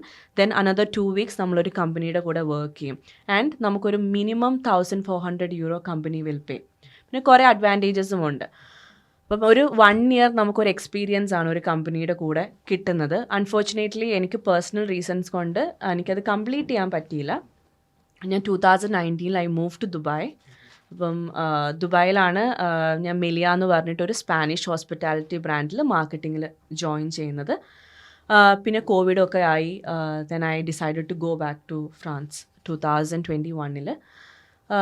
ദെൻ അപ്പോൾ ആ സമയത്ത് ഓൾറെഡി എനിക്കൊരു വർക്ക് ഫ്രം ഹോം ഉണ്ടായിരുന്നു. ഞാൻ ജോലി ബ്രേക്ക് ചെയ്യാതെയാണ് തിരിച്ചു പോയത്. പക്ഷെ അതും റിസ്ക്കി ആയിരുന്നു. ബിക്കോസ് നമ്മുടെ ആ കിട്ടുന്ന ഒരു സാലറിയും അവിടുത്തെ എക്സ്പെൻസും കൂടെ എക്സ്പെൻസ് മീറ്റ് ചെയ്യാം എന്നുള്ളത് മാത്രമേ ഉണ്ടായിരുന്നുള്ളൂ. But I took that risk. ഞാൻ പോയിട്ട് മോസ്റ്റ്ലി ഞാൻ ലിങ്ക്ഡിൻ ആണ് എൻ്റെ ജോബ് സെർച്ചിന് വേണ്ടി യൂസ് ചെയ്തത്. അപ്പം ഓൾറെഡി എനിക്ക് അപ്പോഴത്തേക്ക് 3 years എക്സ്പീരിയൻസ് ഉണ്ടായിരുന്നു. അങ്ങനെ നോക്കുന്ന ടൈമിൽ എനിക്കൊരു യൂണിവേഴ്സിറ്റിയിൽ ഇക്കോൾ ദ ല കമ്മ്യൂണിക്കാസിയോൺ എന്ന് പറഞ്ഞിട്ട് FAP എന്ന് പറഞ്ഞിട്ട് ഒരു യൂണിവേഴ്സിറ്റിയിൽ ഞാൻ ബാച്ചിലർ സ്റ്റുഡൻസിനെ മാർക്കറ്റിംഗ് പഠിപ്പിക്കുന്നുണ്ടായിരുന്നു. സോ അത് ഞാൻ ഒരു സെമസ്റ്റർ ചെയ്തു. പിന്നെ അടുത്ത സെമസ്റ്റർ കണ്ടിന്യൂ ചെയ്യുന്ന അടുത്ത സെമസ്റ്ററിന് മുമ്പ് തന്നെ എനിക്ക് ഫുൾ ടൈം ജോലി കിട്ടി. ലെനോവോയിലായിരുന്നു ജോലി കിട്ടിയത്. അപ്പം ഞാൻ ഗ്ലോബൽ ടീമിൽ അവിടെയും എനിക്ക് ലാംഗ്വേജിൻ്റെ പ്രശ്നം വരാത്തത് ഇസ് ബിക്കോസ് ഓഫ് ഞാനൊരു ഗ്ലോബൽ ടീമിലാണ് വർക്ക് ചെയ്യുന്നത്. അതുകൊണ്ട് തന്നെ എനിക്ക് ലാംഗ്വേജിൻ്റെ പ്രശ്നം വരുന്നുണ്ടായിരുന്നില്ല. അപ്പം ഇതാണ് എൻ്റെ ഒരു ജേർണി എന്ന് പറയുന്നത്. കറൻ്റ്ലി ഞാനൊരു MNCയിൽ മാർക്കറ്റിങ്ങിൽ വർക്ക് ചെയ്യുന്നു. സോ സ്റ്റുഡൻസിന് ഇപ്പോൾ എന്തൊക്കെ പോയിന്റ്സ് പറയാൻ പറ്റുക? ഒരു ലിങ്ക്ഡിൻ പറഞ്ഞു ഇമ്പോർട്ടൻ്റ് ആണ്. അതെ. വേറെ എന്തൊക്കെ കാര്യമാണ് നമുക്കൊരു ഇമ്പോർട്ടൻ്റ് ആയിട്ട് ശ്രദ്ധിക്കേണ്ടത് while applying for a job? Mostly അവർ ഇപ്പം അവിടെ ATS ഫ്രണ്ട്ലി റെസ്യൂമേസ് ആണ് വർക്ക് ആവുന്നത്. അപ്പം കുറേ ആൾക്കാർ ഈ ക്യാൻവയിലൊക്കെ ഡിസൈൻ ചെയ്ത് ഇത് ചെയ്യുമ്പം നമ്മളെപ്പോഴും പറയുന്നത് very simple resume will help ജോലി കിട്ടാനായിട്ട്. അപ്പം അതും ശ്രദ്ധിക്കണം. അപ്പോൾ ആരെങ്കിലും കൊണ്ട് നിങ്ങൾ പ്രൊഫഷണലായിട്ട് വർക്ക് ചെയ്യുന്ന ആൾക്കാരെയും കൊണ്ട് റെസ്യൂമൊക്കെ ഒന്ന് കറക്റ്റ് ചെയ്യിപ്പിച്ചിട്ട് ജോബ് അപ്ലൈ ചെയ്യുവാണെങ്കിൽ അത് കുറച്ചും കൂടെ ഹെൽപ്ഫുൾ ആവും. അതേപോലെ തന്നെ cover letter is very important. ആ മോട്ടിവേഷൻ ലെറ്റർ എന്നുള്ളത് എല്ലാ കമ്പനീസും നോക്കുന്ന ഒരു കാര്യമാണ്. ഞാനും ശ്രദ്ധിച്ചിട്ടുണ്ട്. നമ്മൾ ചില സമയത്ത് മടി പിടിക്കും ഇത് അപ്ലൈ ചെയ്യുന്ന ടൈമിലോ മോട്ടിവേഷൻ ലെറ്റർ എഴുതേണ്ട, റെസ്യൂമേ അറ്റാച്ച്ഡ് ആണല്ലോ എന്നുള്ളത്.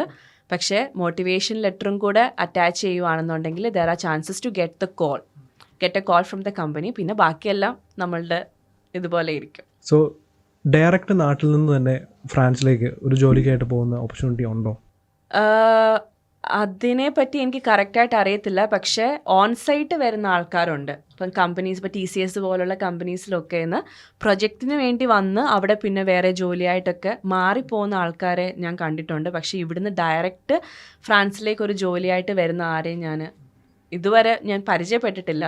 പക്ഷേ ഇപ്പം നമ്മുടെ സ്കിൽ ഇപ്പം അതേപോലെയാണ്. ഇപ്പം ടെക്നിക്കൽ ബാക്ക്ഗ്രൗണ്ട് ഉള്ള ഒരാൾക്ക് അവർക്ക് കിട്ടാത്തൊരു സ്കില്ല് നമുക്കുണ്ട് എന്നുണ്ടെങ്കിൽ ഡെഫിനറ്റ്ലി ദേ വിൽ ഹയർ. ഒരു ജോബ് മാർക്കറ്റിനെ പറ്റി പറയുവാണെങ്കിൽ എത്രയൊക്കെയാണ് ഏർണിങ്സ് ഉണ്ടാക്കാനായിട്ട് ഒരാൾക്ക് പറ്റുന്നത്? ഇപ്പോൾ ഫുൾ ടൈം ജോബ് ഉള്ള ഒരാൾക്ക് മിനിമം പേ എന്ന് പറയുന്നത് ഒരു 2300 ആ ഒരു റേഞ്ചാണ്. 2300 യൂറോ ആണ്. പിന്നെ അവരുടെ എക്സ്പീരിയൻസ് അനുസരിച്ച് 2300 യൂറോ പെർ മന്ത് ആണ്. Per month. Per month. അതെ, ഓക്കെ. അത് ബേസിക് പേ ആണ്. പിന്നെ നമ്മുടെ എക്സ്പീരിയൻസ് അനുസരിച്ച് അത് കൂടും. ഈ 2300 യൂറോ വെച്ചിട്ട് നമുക്ക് ജീവിക്കാൻ പറ്റുമോ?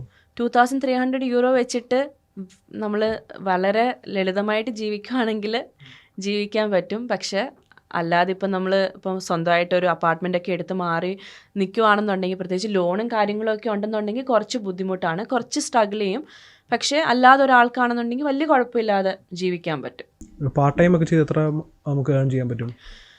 പാർട്ട് ടൈം ഇപ്പം എനിക്ക് അറിയാവുന്ന സ്റ്റുഡൻസ് ഇപ്പം ഈ ഒരു 20 hours ഇപ്പോൾ ക്ലാസ്സിലും പോയി വർക്ക് ചെയ്യുന്ന കുട്ടികളാണെന്നുണ്ടെങ്കിൽ ഒരു 800 to 850 യൂറോ ആ ഒരു റേഞ്ചിലാണ് അവർ ഏൺ ചെയ്യുന്നത്. അല്ലാതെ ഈ ഇപ്പോൾ വീക്ക്ലി ഒക്കെ 3 days ഒക്കെ കണ്ടിന്യൂസ് ഒക്കെ വർക്ക് ചെയ്യുന്ന കുട്ടികളുണ്ട്. അവരൊക്കെ ഒരു 1200 യൂറോ ഒക്കെ ആ ഒരു റേഞ്ചിൽ കിട്ടും എന്ന് പറയുന്ന കേട്ടിട്ടുണ്ട്. അപ്പം സ്റ്റുഡൻസ് ആണെങ്കിൽ ആ ഒരു 800 to 1200 യൂറോ അതാണ് പാർട്ട് ടൈം ചെയ്ത് കിട്ടുന്ന ഒരു ഇൻകം. ഒരു ഫ്രാൻസിലെ ഏറ്റവും കൂടുതൽ ഡിമാൻഡുള്ള അല്ലെങ്കിൽ എന്ത് വന്നാലും ജോലി കിട്ടും എന്നുള്ളൊരു ഫീൽഡുകളായിരിക്കും. അത് എഞ്ചിനീയറിംഗ് ഫീൽഡ് തന്നെയാണ്. എഞ്ചിനീയറിംഗ് ബാക്ക്ഗ്രൗണ്ട് ഉള്ള അവിടെ പഠിച്ച മോസ്റ്റ്ലി എല്ലാവർക്കും എനിക്കറിയാവുന്ന ജോലി കിട്ടിയിട്ടുണ്ട്. ടെക്നിക്കൽ ബാക്ക്ഗ്രൗണ്ട് ഉള്ളവർക്ക് ലാംഗ്വേജ് ഇല്ലെങ്കിലും ജോലി കിട്ടാൻ ചാൻസ് ഉണ്ട്. പക്ഷേ മാനേജ്മെൻ്റ് ആണ് സ്ട്രഗിൾ ചെയ്യുന്നത്. ഫ്രാൻസിൽ പഠിച്ചിട്ട് മറ്റ് ഷെങ്കൻ കൺട്രീസിലേക്കൊക്കെ ജോലി നോക്കി പോകുന്നവരുണ്ടോ? ജോലി നോക്കി പോകുന്നവരുണ്ട്. ഇപ്പം എൻ്റെ സമയത്തൊക്കെ പഠിച്ചവർ ജർമ്മനിയിലൊക്കെ ഇൻറ്റേൺഷിപ്പ് ചെയ്ത് പിന്നെ അവിടെ ഫുൾ ടൈമായിട്ട് വർക്ക് ചെയ്യുന്ന ആൾക്കാരുണ്ട്. പിന്നെ നെതർലൻഡ്സിലോട്ട് മൂവ് ചെയ്ത ആൾക്കാരുണ്ട്. പക്ഷേ സ്റ്റിൽ ഇത് തന്നെയാണ് പ്രശ്നം, നമ്മളെ ഒരു കമ്പനി സ്പോൺസർ ചെയ്യണം. ഞാൻ ഇതും കേട്ടിട്ടുണ്ട്, ഏജൻസീസ് പറയാറുണ്ട് നിങ്ങൾക്ക് ഫ്രാൻസിൽ പോയി കഴിഞ്ഞാൽ നിങ്ങൾക്ക് ഒരു 2 years കഴിഞ്ഞിട്ട് വെരി ഈസിലി മൂവ് ചെയ്യാൻ പറ്റും എന്നുള്ളത്. പക്ഷേ സെയിം തിങ്, നമുക്കൊരു കമ്പനി സ്പോൺസർ ചെയ്യുവാണെങ്കിൽ മാത്രമേ നമുക്ക് അവിടേക്ക് പോകാൻ പറ്റത്തുള്ളൂ. അപ്പം നമുക്ക് അതേപോലെ ഒരു സ്കില്ല്, അപ്പോൾ ആ കമ്പനി നോക്കുന്നൊരു സ്കില്ല് ശരിക്കും നമുക്കുണ്ടെന്നുണ്ടെങ്കിൽ അവർക്ക് ഹയർ ചെയ്യുന്നതുകൊണ്ട് പ്രശ്നമില്ല. അപ്പോൾ ഒരു യൂറോപ്പിനെ എടുക്കുന്നതിന് അവർക്ക് പേപ്പർ വർക്ക് ചെയ്യാൻ ഈസിയാണ്. പക്ഷെ നമ്മളെ എടുക്കുന്നതിന് അവർക്ക് കുറച്ച് പ്രൊസീജിയേഴ്സും കാര്യങ്ങളും ഉണ്ട്. ആ അഡ്മിനിസ്ട്രേഷൻ വർക്ക് ഒഴിവാക്കാനാണ് അവർ യൂറോപ്പിൽ നിന്ന് തന്നെ ആളെ നോക്കുന്നത്. ഇപ്പോൾ യൂറോപ്യൻസ് വെച്ച് കമ്പയർ ചെയ്ത് നോക്കുമ്പോൾ നമ്മുടെ ഒരു നോളജ് അല്ലെ സ്കിൽ എങ്ങനെയാണ്? നമ്മൾ കുറച്ചും കൂടെ ചില ടെക്നിക്കൽ നോളജ് ഉള്ള ആൾക്കാരാണ് ഇന്ത്യൻസ് എന്ന് പറയുന്നത്. കുറച്ചും കൂടെ എനിക്ക് ഫീൽ ചെയ്ത് അവർക്ക് കുറച്ചും കൂടെ ഫങ്ഷണൽ നോളജ് കുറച്ചും കൂടെ കൂടുതലാണ്. അപ്പം ഈ മാനേജ്മെൻറ്റ് ഇതിലൊക്കെ അവർ കുറച്ചും കൂടെ ബെറ്ററാണ്. അതുകൊണ്ടാണ് എനിക്ക് തോന്നുന്നു ടെക്നിക്കൽ ആൾക്കാർക്ക് കുറച്ചും കൂടെ ജോലി സാധ്യതയുള്ളത്. പിന്നെ മാനേജ്മെൻറ്റിൽ സെയിം തിങ്. മാനേജ്മെൻറ്റ് ഞാൻ എടുത്തെടുത്ത് പറയാണ്, മാനേജ്മെൻറ്റിൽ വരുന്നവർ ഇനിയെങ്കിലും ശ്രദ്ധിക്കേണ്ട കാര്യം, കാരണം ഈ ലാംഗ്വേജ് ഇമ്പോർട്ടൻ്റ് അല്ല എന്ന് പറയുന്നതിൻ്റെ ഒരു റീസൺ ഞാൻ പറയാം. നമ്മുടെ സ്കൂളിൽ നമ്മൾ കോളേജിൽ പഠിക്കുന്ന ടൈമിൽ നമുക്ക് ലാംഗ്വേജ് ഇമ്പോർട്ടൻ്റ് അല്ല, കാരണം ഇംഗ്ലീഷിലാണ് നമ്മുടെ ക്ലാസ്സസ് ഉള്ളത്. പിന്നെ നമ്മൾ പഠിക്കുന്ന കുട്ടികളും ഇൻ്റർനാഷണൽ ആൾക്കാരും ഉണ്ട്, ഫ്രഞ്ച് ആൾക്കാരും ഉണ്ടെന്നുണ്ടെങ്കിലും ആ ഒരു കമ്മ്യൂണിക്കേഷൻ ലാംഗ്വേജ് ഇംഗ്ലീഷ് ആയതുകൊണ്ട് തന്നെ അവിടെ ഫ്രഞ്ചിൻ്റെ ഒരു നീഡ് വരുന്നില്ല. നമ്മൾ ശരിക്കും അത് റിയലായിട്ട് മനസ്സിലാക്കുന്നത് നമ്മൾ ആ ജോബ് സെർച്ചിന് വേണ്ടി ഇറങ്ങുന്ന ടൈമിലാണ് ഫ്രഞ്ച് ഇത്രയും ഇമ്പോർട്ടൻ്റ് ആണെന്നുള്ളൊരു കാര്യം മനസ്സിലാക്കുന്നത്. ഫ്രാൻസിലെ ഒരു എഡ്യൂക്കേഷൻ സിസ്റ്റവും നാട്ടിലെ എഡ്യൂക്കേഷൻ സിസ്റ്റവും തമ്മിലുള്ളൊരു ഡിഫറൻസ് എന്തൊക്കെയാണ് തോന്നിയിരിക്കുന്നത്? നാട്ടിൽ കുറച്ചും കൂടെ ഒരു തിയറിറ്റിക്കൽ നോളജ് നമുക്ക് തരുന്ന ഒരു കാര്യമാണ്. പക്ഷെ അവിടെ മോർ ഓഫ് ഇപ്പോൾ ഒരു ഭയങ്കര നമുക്കിവിടെ ഒരു സ്ട്രക്ചറുണ്ട്, ഇന്ന രീതിയിൽ നമ്മൾ ഫോളോ ചെയ്യും. അപ്പോൾ നല്ല നമുക്ക് ബുക്സ് ഉണ്ട്. പക്ഷെ അവിടെ കുറേയും കൂടെ ഇപ്പം ഞാൻ രണ്ട് രീതിയിലും എനിക്ക് എക്സ്പീരിയൻസ് ഉണ്ട്, ആസ് എ ടീച്ചർ ആൻഡ് ഒരു സ്റ്റുഡൻ്റ് എന്നുള്ള രീതിയിൽ. അപ്പം നമ്മൾ ക്ലാസ്സസ് എടുക്കുന്ന ടൈമിലാണെന്നുണ്ടെങ്കിൽ മോർ ഓഫ് അവർക്ക് എങ്ങനെ സർവൈവ് ചെയ്യാം, അല്ലെങ്കിൽ അവർക്കൊരു പ്രൊജക്റ്റ് കൊടുത്തു കഴിഞ്ഞാൽ അവരത് എങ്ങനെ മാനേജ് ചെയ്യും എന്നാണ് നമ്മൾ പഠിപ്പിക്കുന്നത്. അത് ഈവൻ ഒരു ബാച്ചിലർ സ്റ്റുഡൻസ് തൊട്ട് ആ ഒരു രീതിയിലാണ് അവിടെ ഫോളോ ചെയ്യുന്നത്. റിട്ടൺ എക്സാം ഇമ്പോർട്ടൻ്റ് അല്ല അവിടെ. അപ്പം റിട്ടൺ എക്സാംസ് മസ്റ്റായിട്ടുള്ള സബ്ജക്ട്സ് ഉണ്ട്, പക്ഷേ ബാക്കിയെല്ലാം മോർ ഓഫ് അവരുടെ ക്ലാസ്സിലെ പെർഫോമൻസ് ആൻഡ് ക്ലാസ്സിൽ അവരുടെ പ്രസൻറ്റേഷൻ എങ്ങനെയാണ്, ഇതൊക്കെയാണ് നമ്മൾ ഇവാലുവേറ്റ് ചെയ്യുന്നത്. അപ്പോൾ അതാണ് ഞാൻ മെയിനായിട്ട് കണ്ടത്. അവിടെ ഒരു ഭയങ്കരമായിട്ട് തിയറി ഫോക്കസ്ഡ് അല്ല, കുറച്ചും കൂടെ ഒരു പ്രാക്ടിക്കൽ ആ ഒരു കോർപ്പറേറ്റ് അല്ലെങ്കിൽ ഒരു ജോലി ഇതിൽ എങ്ങനെ അവർക്ക് സർവൈവ് ചെയ്യാം എന്നുള്ളതാണ് മെയിൻലി അവിടെ പഠിപ്പിക്കുന്നത്. പലപ്പോഴും ഈ ഫ്രാൻസിലെ ഒരു ക്ലാസ് ടൈമിങ്സ് പലപ്പോഴും പ്രശ്നമാവാറുണ്ടെന്ന് കുട്ടികൾ നമ്മുടെ കമ്മ്യൂണിറ്റിയിലൊക്കെ എപ്പോഴും പറയാറുണ്ട്. So is that a reality? Like പഠിത്തത്തിൻ്റെ ടൈം ഭയങ്കര കൂടുതലാണോ? പാർട്ട് ടൈമിന് സമയം കിട്ടത്തില്ലേ? അപ്പം ഞാൻ യു കെയിലൊക്കെ കേട്ടിട്ടുള്ള കാര്യം, ആഴ്ചയിൽ 2 ദിവസമാണ് അവർക്ക് ക്ലാസ്. സോ അതുകൊണ്ട് തന്നെ അവർക്ക് പാർട്ട് ടൈം ചെയ്യാൻ കുറേയും കൂടെ സമയം കിട്ടുന്നുണ്ട്. പക്ഷേ ഫ്രാൻസിൽ top not just top schools, അല്ലാത്ത സ്കൂൾസിലും ക്ലാസ് മോസ്റ്റ്ലി എല്ലാ ദിവസവും ഉണ്ട്. അതും ഡിപ്പെൻസ് ആണ്. അവിടെ എല്ലാം നമ്മുടെ ഈ ലെക്ചേഴ്സിൻ്റെ അല്ലെങ്കിൽ പ്രൊഫസേഴ്സിൻ്റെ ടൈമിംഗ് വെച്ചിട്ടാണ് ഇവർ ക്ലാസ് അഡ്ജസ്റ്റ് ചെയ്യുന്നത്. So that can vary also.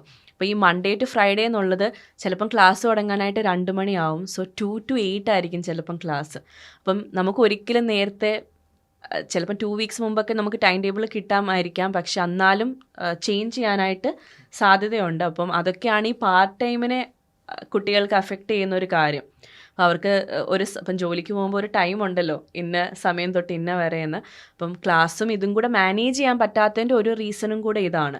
Class timing കുറച്ച് കൂടുതലാണ്. ഇപ്പം ഞങ്ങളൊക്കെ പഠിക്കുന്ന ടൈമിൽ ചില സമയത്ത് മോർണിംഗ് 8 to രാത്രി 8 വരെ. അത് നമ്മുടെ നാട്ടിൽ പോലും ഇല്ല, പക്ഷെ അവിടെയൊക്കെ അങ്ങനെയും ക്ലാസ്സസ് ഉണ്ട്. അത് മോസ്റ്റ്ലി ഈ പ്രൊഫസേഴ്സിൻ്റെ ഒക്കെ ഒരു അവൈലബിലിറ്റി വെച്ചിട്ടാണ് അവർ ക്ലാസ് തരുന്നത്. പിന്നെ ഒരു കാര്യം, അത് എല്ലാ കോളേജസിലും സെയിം ആണോ എന്ന് എനിക്ക് അറിഞ്ഞൂടാ. നമ്മുടെ നാട്ടിലൊക്കെ നമ്മൾ കണ്ടിട്ടുണ്ട്, ഒരു ദിവസം നമ്മളെ 5 സബ്ജക്റ്റും പഠിപ്പിക്കും. അവിടെ പക്ഷേ 2 കോഴ്സ് ആണെങ്കിൽ ആ 2 കോഴ്സ് അവർ കംപ്ലീറ്റ് ചെയ്ത് അവരുടെ എക്സാംസും കഴിഞ്ഞിട്ടായിരിക്കും നെക്സ്റ്റ് 2 കോഴ്സ് അവരെ. അപ്പം അതൊരു ബ്രേക്ക് ചെയ്താണ്. അപ്പോൾ അത് കുറച്ചും കൂടെ നമുക്ക് കോൺസെൻട്രേറ്റ് ചെയ്ത് പഠിക്കാനായിട്ട് പറ്റും. ഈ ഫ്രാൻസിൽ ആക്ച്വലി അസൈൻമെന്റ് എഴുതി വെച്ച് നമുക്ക് പാസ്സാകാൻ പറ്റുമോ? എക്സാംസ് ഉണ്ടോ? എങ്ങനെയാണ് അവിടുത്തെ ഒരു ഇവാലുവേഷൻ? അത് ഞാൻ നേരത്തെ പറഞ്ഞ പോലെ റിട്ടൺ എക്സാം അത്ര ഒരു ഇമ്പോർട്ടൻ്റ് ആയിട്ടുള്ള കാര്യമല്ല. അത് സബ്ജക്ട്സ് വേരി ചെയ്തിരിക്കും. ചില സബ്ജക്ട്സിന് ഇമ്പോർട്ടൻ്റ് ആയിട്ട് റിട്ടൺ എക്സാം വേണം എന്നുള്ളതുണ്ട്. ചിലതിന് ജസ്റ്റ് ക്ലാസ്സിൽ ഒരു പെർഫോമൻസ് ആൻഡ് ഇടയ്ക്കുള്ള അവരുടെ പ്രൊജക്ട്സ് കാര്യങ്ങൾ, പിന്നെ ലാസ്റ്റ് ഒരു ഫൈനൽ പ്രസൻറ്റേഷൻ കാണും. അത് ഏതെങ്കിലും ഒരു ബ്രാൻഡിനെ പറ്റിയോ അല്ലെങ്കിൽ ഒരു കമ്പനിയുടെ കാര്യങ്ങളോ ഒക്കെ പറ്റി അവർ സ്റ്റുഡൻസ്, അത് ഗ്രൂപ്പ് പ്രൊജക്ട്സ് ആയിരിക്കും മെയിനായിട്ട്. അപ്പം അങ്ങനെ അവർക്ക് ഇപ്പം നല്ല രീതിയിൽ പ്രസൻറ്റ് ചെയ്യാൻ, ആ ഒരു ഗ്രൂപ്പ് വർക്ക് നല്ലതാണെങ്കിൽ അല്ലെങ്കിൽ നല്ല രീതിയിൽ അവർക്ക് ആ ഒരു പ്രൊജക്റ്റ് ചെയ്യാൻ പറ്റുവാണെന്നുണ്ടെങ്കിൽ അവർക്ക് മാർക്ക് സ്കോർ ചെയ്യാൻ പറ്റും. അല്ലാതെ എഴുതി തന്നെ എക്സാം അങ്ങനെയില്ല. പക്ഷെ അങ്ങനെയുള്ള എക്സാം, അങ്ങനെയുള്ള സബ്ജക്ട്സും ഉണ്ട്. ഫ്രാൻസിൽ നമുക്കൊരു പാർട്ട് ടൈമിലേക്കൊക്കെ പോകുമ്പോൾ ഏറ്റവും എളുപ്പത്തിൽ കിട്ടാൻ പറ്റുന്ന ടോപ്പ് പാർട്ട് ടൈം ജോബ്സ് ഏതൊക്കെയാണ്? മോസ്റ്റ്ലി F&Bയിൽ തന്നെയാണ്. ഈ മാക്ഡൊണാൾഡ്സ്, ഡൊമിനോസ് പോലുള്ള സ്ഥലത്തൊക്കെ കുറേ ഫൈവ് ഗൈസ് അങ്ങനത്തെ ഉള്ള ബ്രാൻഡ്സിൻ്റെ ഒക്കെ കൂടെ വർക്ക് ചെയ്യുന്ന കുറേ മലയാളീസ് ഉണ്ട്, ഇന്ത്യൻസ് ഉണ്ട്. ഇപ്പം മാക്ഡൊണാൾഡ്സ്, ഡൊമിനോസ്, KFC ഞാൻ കേട്ടിട്ടില്ല. ഫൈവ് ഗൈസ്, ഈ ബ്രാൻഡൊക്കെ നിങ്ങൾ പോകുന്ന കുട്ടികൾ അവിടെയൊക്കെ പോയി എല്ലാ പറ്റുന്ന എല്ലായിടത്തും പോയി റെസ്യൂമേ കൊടുക്കുകയാണെങ്കിൽ ചിലപ്പം കോൾസ് കിട്ടാനായിട്ട് സാധ്യതയുണ്ട്. റീസെൻ്റ്ലി ഇപ്പം നമ്മൾ ബീങ് അബ്രോഡിൽ നമ്മളൊരു പുതിയൊരു കോഴ്സ് പോലെ നമ്മൾ സ്റ്റാർട്ട് ചെയ്തിട്ടുണ്ട്. What is that? നമുക്കൊരു റെസ്യൂമേ എങ്ങനെ പ്രിപ്പയർ ചെയ്യണം, ജോബ് സെർച്ച് സ്ട്രാറ്റജീസ് എങ്ങനെയാണ് ചെയ്യുന്നത്, അല്ലെങ്കിൽ ഇങ്ങനെയുള്ള മക്ഡൊണാൾഡ്സ്, KFC എന്നുള്ള എല്ലാ സെക്ടേഴ്സിലെയും, റീറ്റെയിൽ സെക്ടർ ഓരോരുത്തും ജോബ് നമ്മൾ എങ്ങനെ അപ്ലൈ ചെയ്യണം, നമ്മളൊരു പ്രോഗ്രാം പോലെ പഠിപ്പിച്ചു കൊടുക്കുന്നത്. ഓൾറെഡി അബ്രോഡ് ഉള്ളവരാണ് നമ്മൾ അതിൻ്റെ ക്ലാസ്സസ് കാര്യങ്ങൾ എടുത്തു കൊടുക്കുന്നത്. So what we are helping is that അവിടെ എത്തിക്കഴിഞ്ഞിട്ട് നമ്മൾ കാണാറുണ്ട് കുട്ടികൾക്ക് അറിയത്തില്ല, അവരെന്ത് ചെയ്യുന്നത്, ഓൾറെഡി നിങ്ങളെപ്പോലുള്ളവരോടൊന്ന് ചോദിക്കും എന്ത് ചെയ്യണം. സോ അത് ഈസി ആക്കി കൊടുക്കാനായിട്ട് we are created a modules which help them like that. അത് നല്ലൊരു ഇനിഷ്യേറ്റീവ് ആണ്. ബിക്കോസ് അതാണ് ഏറ്റവും ആദ്യം വേണ്ടുന്നത്. നമ്മൾ വരുന്നതിന് മുമ്പ് തന്നെ ആ ഒരു ഐഡിയ ഉണ്ടെന്നുണ്ടെങ്കിൽ അവിടെ വന്നു കഴിയുമ്പോൾ കുറച്ചും കൂടി അത് ഹെൽപ്ഫുൾ ആകും. പിന്നെ ആ ലാംഗ്വേജും കൂടെ ഉണ്ടെന്നുണ്ടെങ്കിൽ ഡെഫിനറ്റ്ലി നല്ല രീതിയിൽ അവർക്കത് മാനേജ് ചെയ്ത് പോകാനായിട്ട് പറ്റും. ഈ ലാംഗ്വേജിൻ്റെ മെയിൻ ഒരു കാര്യം പറയുന്നത്, ഇനി എത്രയൊക്കെ ഗവൺമെൻറ് ഫ്രണ്ട്ലി ആണ് എന്ന് പറഞ്ഞാലും അഡ്മിനിസ്ട്രേഷനിൽ ഇരിക്കുന്ന ആൾക്കാർ ദേ ആർ വെരി സ്ട്രിക്റ്റ്. അവർക്ക് അവരുടെ ലാംഗ്വേജിനോടുള്ള സ്നേഹം കൊണ്ടാണോ എന്താണെന്ന് അറിയത്തില്ല, നമ്മളൊരു ബാങ്കിൽ പോയാൽ പോലും ഇംഗ്ലീഷ് സംസാരിക്കുന്ന ആൾക്കാർ കുറവാണ്. ഈ ഫ്രഞ്ച് ആൾക്കാർ എങ്ങനെ റേസിസ്റ്റ് ആണോ നമ്മളോട്? എങ്ങനെ നമ്മുടെ ഡീലിങ്സ് ഒക്കെ? റേസിസ്റ്റ് ആണോ എന്ന് ചോദിച്ചാൽ എല്ലാ കൺട്രീസിലും റേസിസം ഉണ്ട്. അപ്പോൾ നമുക്ക് അതങ്ങ് ഡിനൈ ചെയ്യാൻ പറ്റത്തില്ല. പക്ഷേ വെൽക്കമിങ്ങും ആണ്, ആൾക്കാർ വെൽക്കമിങ്ങും ആണ്. ഇപ്പം ഞാൻ പറഞ്ഞ പോലെ ഇപ്പോൾ ബാങ്കിലൊക്കെ പോകുന്ന സമയത്ത് ഞാൻ ഫേസ് ചെയ്തിട്ടുള്ളൊരു റിയാലിറ്റി എന്ന് പറഞ്ഞാൽ, ഇംഗ്ലീഷ് അറിയുന്ന ആൾക്കാരും ഇപ്പം എന്നോട് ഓൾറെഡി ഇംഗ്ലീഷിൽ സംസാരിച്ചിട്ടുള്ള ആൾക്കാരും നെക്സ്റ്റ് ടൈം നമ്മൾ ചെല്ലുമ്പം ഇംഗ്ലീഷിൽ സംസാരിക്കാവോ എന്ന് ചോദിക്കുമ്പോൾ അവർക്കറിയത്തില്ല നമ്മളോട് നേരത്തെ സംസാരിച്ചിട്ടുണ്ടാണ്. സോ അവർ പെട്ടെന്ന് അവരുടെ മൂഡ് അനുസരിച്ചാണ് ഇല്ല നാളെ ആരെങ്കിലും ഫ്രഞ്ച് അറിയുന്ന ആൾക്കാരെയും കൊണ്ട് വന്നാൽ മതി എന്ന് പറയും. ഓക്കെ. പിന്നെ അതേപോലെ വിസ റിന്യൂവൽ, അപ്പം ഇപ്പോൾ സ്റ്റുഡൻസിനൊക്കെ ഇപ്പോൾ ഓൺലൈനിലാണ്. ഞങ്ങളുടെ ടൈമിലൊക്കെ ഞങ്ങൾക്ക് ഡയറക്റ്റ് ഓഫീസിൽ പോയി സബ്മിറ്റ് ചെയ്യണമായിരുന്നു. അപ്പം ആ ടൈമിലും ഇതേപോലെ തന്നെ. അപ്പോൾ ഞാൻ ആലോചിക്കാറുണ്ട്, അവരുടെ ആ main office is for helping foreigners. അപ്പം ഈ ഫോറിനേഴ്സ് എല്ലാവരും ഫ്രഞ്ച് അറിയണം എന്നില്ല. അപ്പം അങ്ങനെയാണെന്നുണ്ടെങ്കിലും അവർ ഇംഗ്ലീഷിൽ സംസാരിക്കത്തേ ഇല്ല, ഫുള്ള് ഫ്രഞ്ചിൽ തന്നെയാണ് നമ്മളടുത്ത് ഡീൽ ചെയ്യുന്നത്. ഈ ഫ്രഞ്ച് കൾച്ചർ പണ്ട് തൊട്ടേ ഭയങ്കര വെറൈറ്റി കൾച്ചറാണെന്ന് പറയുന്നൊരു കൾച്ചറാണ്. So how do you think like അവിടുത്തെ ആൾക്കാർ അല്ലെങ്കിൽ അവിടുത്തെ കൾച്ചർ, അതിൻ്റെയൊക്കെ ഒരു ഡിഫറൻസ് എന്താ തോന്നിയിരിക്കുന്നത്?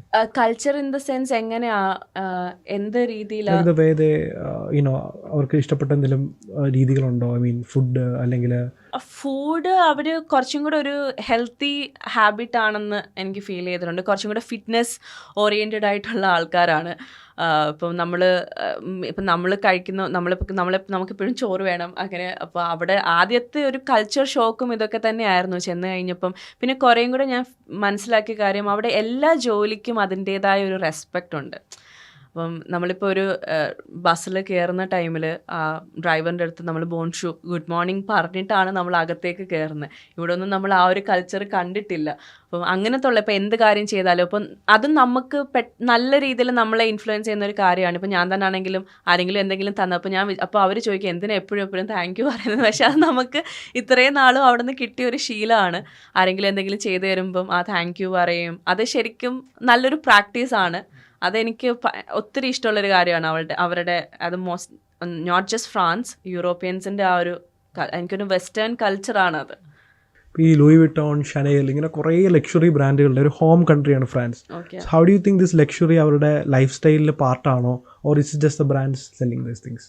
അല്ല, അത് അവരുടെ ലൈഫ് സ്റ്റൈലിൻ്റെ ഭാഗം തന്നെയാണ്. നമ്മൾ എവിടെ പോയാലും നമ്മളത് നോട്ടീസ് ചെയ്യുന്ന കാര്യമാണ്. ഇപ്പം ഞാനൊക്കെ റെസ്റ്റോറൻറ്റ് റിവ്യൂവിലൊക്കെ പോകുന്ന സമയത്ത് നമ്മൾ ചില സമയത്ത് വിചാരിക്കുമോ ഞാൻ എന്തിനാ ഇവിടെ വന്ന്, ഐ ഡോണ്ട് ബിലോങ് ഹിയർ എന്നുള്ള ഒരു സംഭവം എപ്പോഴും നമ്മൾ മനസ്സിൽ തോന്നാറുണ്ട്. ബിക്കോസ് അവരുടെ അറ്റയർ അല്ലെങ്കിൽ അവർ ഭയങ്കര അത് ഫോക്കസ് ചെയ്യുന്ന ആൾക്കാരാണ്. ലക്ഷറി എന്നുള്ളത് ഇപ്പം നമ്മൾ പോകുമ്പോൾ ചിലപ്പം അവർ നമ്മുടെ ബാഗും നോക്കും. അപ്പോൾ അതാണ് നമ്മളും കുറച്ചും കൂടെ കോൺസെൻട്രേറ്റ് ആവുന്നത്. ലൈക്ക് നമ്മളിപ്പോൾ ഒരു ബാഗ് മേടിക്കുന്ന സമയത്തും ആ ഒരു ബ്രാൻഡഡ് ബാഗൊക്കെ നോക്കി മേടിക്കുന്നത് ഡെഫിനറ്റ്ലി അവിടെ ആൾക്കാർ ചെക്ക് ചെയ്യാറുണ്ട്, ഇങ്ങനെ നോക്കും നമ്മുടെ ബാഗിലോട്ട്. നമ്മളും അത് we started noticing that later. അപ്പം അങ്ങനത്തുള്ള സംഭവം ഉണ്ട് അവിടെ. അപ്പോൾ ഈ ലക്ഷറി ബ്രാൻഡ്സ് പിള്ളേരൊക്കെ അതിനകത്ത് ഇൻവെസ്റ്റ് ചെയ്യുന്നതായിട്ട് കാണാറുണ്ടോ? ഇല്ല, സ്റ്റുഡൻസ് എന്താണ് ഇൻവെസ്റ്റ് ചെയ്യാറില്ല. ഡെഫിനറ്റ്ലി ജോലി പ്രൊഫഷണലിൽ നിൽക്കുന്ന ആൾക്കാർ. കാരണം പിന്നെ ഞാൻ എനിക്കാകെ 2 ബ്രാൻഡഡ് ബാഗ്സേ ഉള്ളൂ. പക്ഷെ അത് ഇൻവെസ്റ്റ് ചെയ്തതിൻ്റെ ഒരു റീസൺ, നമ്മൾ എത്ര ബാഗ്സ് മേടിച്ചുകൊണ്ടിരുന്നാലും അത് എല്ലാം ചീത്തയായി പോകും. അറ്റ്ലീസ്റ്റ് ബ്രാൻഡഡ് ബാഗ്സ് മേടിക്കുകയാണെങ്കിൽ അത് ലോങ് ടേം ആയിട്ട് യൂസ് ചെയ്യാം എന്നുള്ളൊരു കാര്യം കൊണ്ടാണ്. പക്ഷെ സ്റ്റുഡൻസ് ഞാൻ അധികം കണ്ടിട്ടില്ല. പക്ഷേ ഇതേപോലെ ത്രിഫ്റ്റിംഗ് ഒക്കെ ഉണ്ട് അവിടെ. നമുക്ക് സെക്കൻഡ് ഹാൻഡ് പ്രൊഡക്ട്സ് മേടിക്കാം. ത്രിഫ്റ്റിംഗ് കുറേയും കൂടെ എൻകറേജ് ചെയ്യുന്ന ഒരു കൺട്രിയാണ് യൂറോപ്പ്. അത് ഞാൻ ശ്രദ്ധിച്ചിട്ടുള്ള കാര്യമാണ്. നമ്മളിപ്പോഴും ഇപ്പോൾ അതിനെപ്പറ്റിയൊക്കെ അറിഞ്ഞു വരുന്നതേ ഉള്ളൂ. അപ്പം അവിടെ അങ്ങനത്തെ ഒക്കെ, അപ്പം അതാകുമ്പോൾ അവർക്ക് കുറച്ച് ചെറിയ രീതിയിൽ കുറച്ച് പൈസയിലൊക്കെ കിട്ടും. അത്രയും ഇൻവെസ്റ്റ് ചെയ്യേണ്ട കാര്യമില്ല. അപ്പം അങ്ങനെയൊക്കെ മേടിക്കുന്നത് ഞാൻ കണ്ടിട്ടുണ്ട്. So Karuna has travel over 13+ countries, right? ഇത്രയും കൺട്രീസ് ട്രാവൽ ചെയ്തപ്പോൾ ലൈക്ക് ഓൾമോസ്റ്റ് യൂറോപ്പ് എല്ലാം തന്നെ കണ്ടിട്ടുണ്ടാവുമല്ലോ, മെയിൻ കൺട്രീസൊക്കെ. ഇപ്പോൾ റീസെൻ്റ്ലി ഞാൻ ഇറ്റലി പോയിട്ടുണ്ടായിരുന്നു. ഞാൻ നേരത്തെ 2017 മിലാനിൽ പോയി. അപ്പം ദിസ് ടൈം ഞാൻ റോം, അമാൽഫി കോസ്റ്റൊക്കെ പോയിട്ടുണ്ടായിരുന്നു. പിന്നെ നെതർലൻഡ്സ്, ബെൽജിയം, ലക്സംബർഗ്, സ്വിറ്റ്സർലൻഡ്, അങ്ങനെ കുറച്ച്. ഇപ്പോൾ ലക്സംബർഗ് എന്ന് പറഞ്ഞാൽ വളരെ ട്രെൻഡിങ് ആയിട്ടുള്ള കൺട്രിയാണ്. ബിക്കോസ് കുറേ ക്രിയേറ്റേഴ്സ് വീഡിയോ ഇട്ടിട്ടുണ്ട്. സോ ഞങ്ങൾക്കാണെങ്കിൽ കുറേ എൻക്വയറി നമ്മുടെ കമ്മ്യൂണിറ്റിയിൽ വരാറുണ്ട്, ജോബിന് ഉണ്ടോ എന്നുള്ളത്. സോ ലക്സംബർഗ് നേരിട്ട് പോയി കണ്ടപ്പോൾ എന്താണ് അവിടെ? ലക്സംബർഗ് ഒരു ഭയങ്കര ചെറിയൊരു കൺട്രി എന്ന് പറയാൻ പറ്റത്തില്ല, സിറ്റി പോലെ. പക്ഷെ ഭയങ്കര ബ്യൂട്ടിഫുൾ ആയിട്ടുള്ള ഒരു കൺട്രിയാണ്. ഭയങ്കര നീറ്റ് ആൻഡ് അങ്ങനത്തെ ഒരു ഇതാണ്. പക്ഷേ ഓപ്പർച്യൂണിറ്റീസിൻ്റെ കാര്യം എനിക്ക് ഇപ്പോഴും അറിയത്തില്ല. ഈവൻ ഞാനും നോക്കാറുണ്ട് ഫ്രാൻസിൽ നിന്ന് ലക്സംബർഗിലേക്ക് മൂവ് ചെയ്യാൻ പറ്റുമോ എന്നുള്ളൊരു കാര്യവും ഞാൻ അപ്ലൈ ചെയ്യാറൊക്കെ ഉണ്ട്.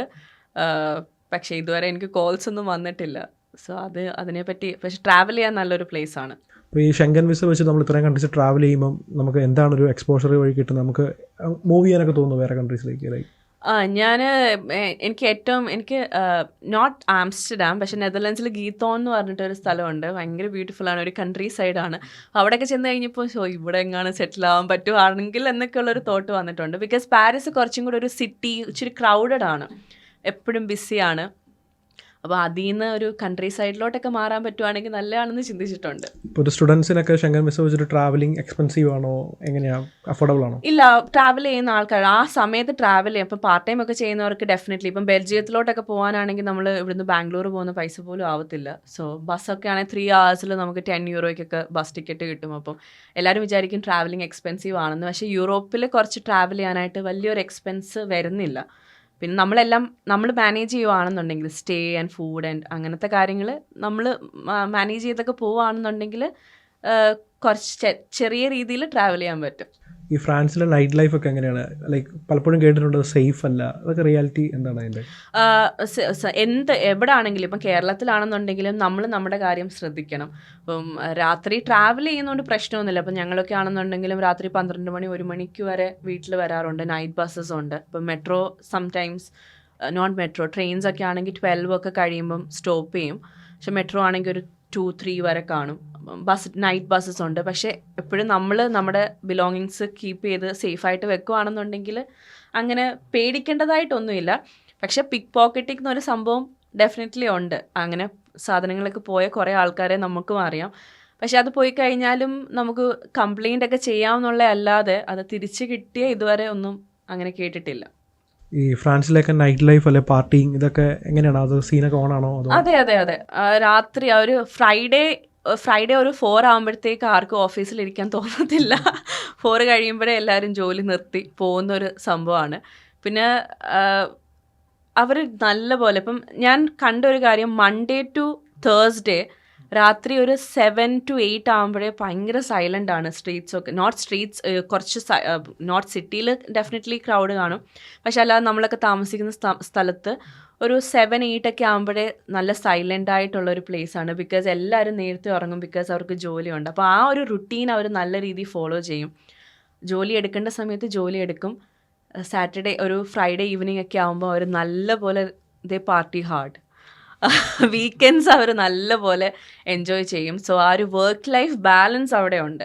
സോ അതാണ് ഞാൻ എല്ലാവരോടും പറയുന്നത്, പഠിത്തം നിങ്ങൾ സ്കിപ്പ് ചെയ്യാതെ അവിടെ പഠിച്ച്, അതും നല്ല കോളേജിലായിരിക്കണം പോവേണ്ടത്. അങ്ങനെ പഠിച്ച് ജോലിയാണെന്നുണ്ടെങ്കിൽ നല്ലൊരു ജോലിക്ക് കയറിയാൽ ഡെഫിനറ്റ്ലി ആ ഒരു വർക്ക് ലൈഫ് ബാലൻസ് നിങ്ങൾക്ക് നല്ല രീതിയിൽ അവിടെ ജീവിക്കാനായിട്ട് പറ്റും. ഇപ്പോൾ ഒത്തിരി കുട്ടികളിപ്പം ഫ്രാൻസിൽ പോകുന്നവർ അവർ മൂവ് ചെയ്യാന്നുള്ളൊരു പ്ലാനോടെയാണ് പോകുന്നത് അല്ലേ?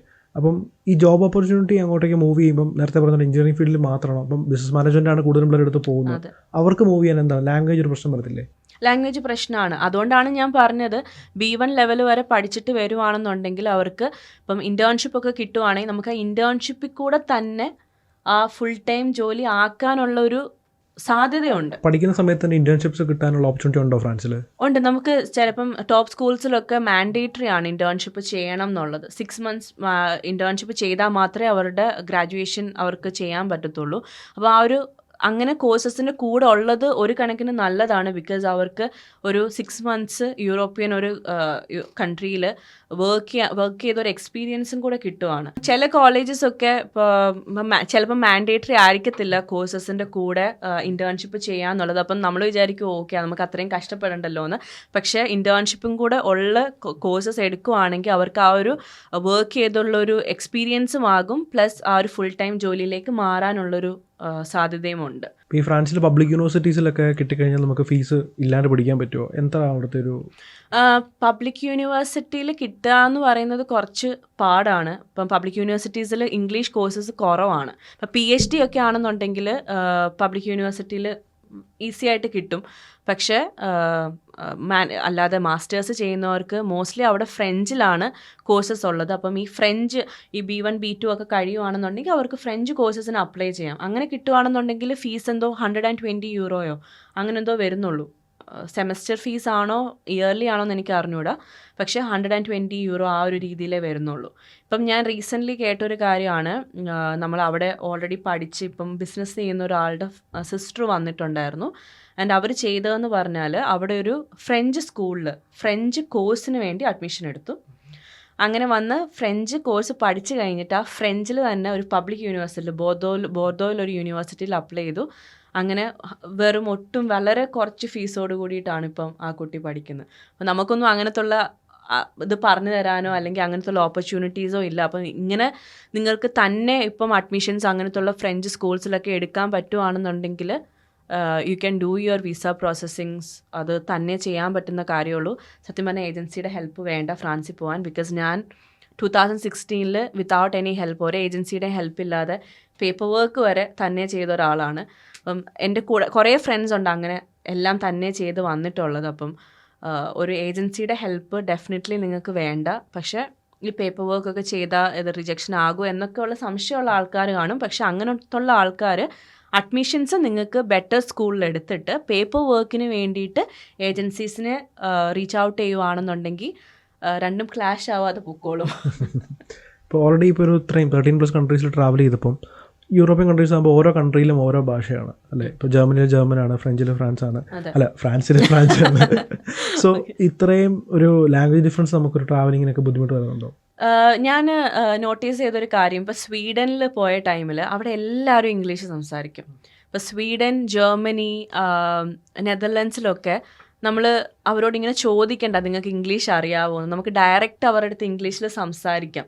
പക്ഷെ ഫ്രാൻസിൻ്റെ പ്രശ്നം നമ്മൾ ചെന്ന് ചോദിക്കണം, ഊപ്പാലയോ ഓംഗ്ലേ അല്ലെങ്കിൽ ഇംഗ്ലീഷ് സംസാരിക്കുമോ എന്ന് ചോദിച്ചിട്ടേ നമുക്കപ്പം ചിലപ്പോൾ ഒരു നോ പറയും, യെസ് പറയുവാണെങ്കിൽ നമുക്ക് സംസാരിക്കാം. പക്ഷേ ജർമ്മനി, സ്വീഡൻ ആൻഡ് നെതർലൻഡ്സ് ആണ് ഞാൻ പോയതിൽ എനിക്ക് ഇംഗ്ലീഷ് ഭയങ്കര വെൽക്കമിങ് ആയിട്ട് തോന്നിയത്. അതേപോലെ ഫിൻലൻഡിൽ പോയ ടൈമിൽ ഹെൽസിൻകിയിലും ഒക്കെ എല്ലാവരും ഇംഗ്ലീഷ് സംസാരിക്കുന്ന ആൾക്കാരാണ്. ഫ്രാൻസിൽ എന്തെങ്കിലും ഡിസ്ലൈക്ക് ചെയ്യുന്ന കാര്യങ്ങളുണ്ടോ? ഫ്രാൻസിൽ അങ്ങനെ ഡിസ്ലൈക്ക് ചെയ്യുന്ന കാര്യങ്ങളോ അങ്ങനെയൊന്നും ഇല്ല. ഇപ്പം ഞാൻ പറഞ്ഞ പോലെ തന്നെ എല്ലാ കാര്യങ്ങളും ഇപ്പം നമ്മൾ ഡീൽ ചെയ്യുന്ന പോലെ ഇരിക്കും എല്ലാ കാര്യങ്ങളും. ഇപ്പം അങ്ങനെ ഡിസ്ലൈക്ക് ചെയ്യുന്ന കാര്യമൊന്നും എനിക്കിതുവരെ എനിക്ക് പേഴ്സണലി ഉണ്ടായിട്ടില്ല.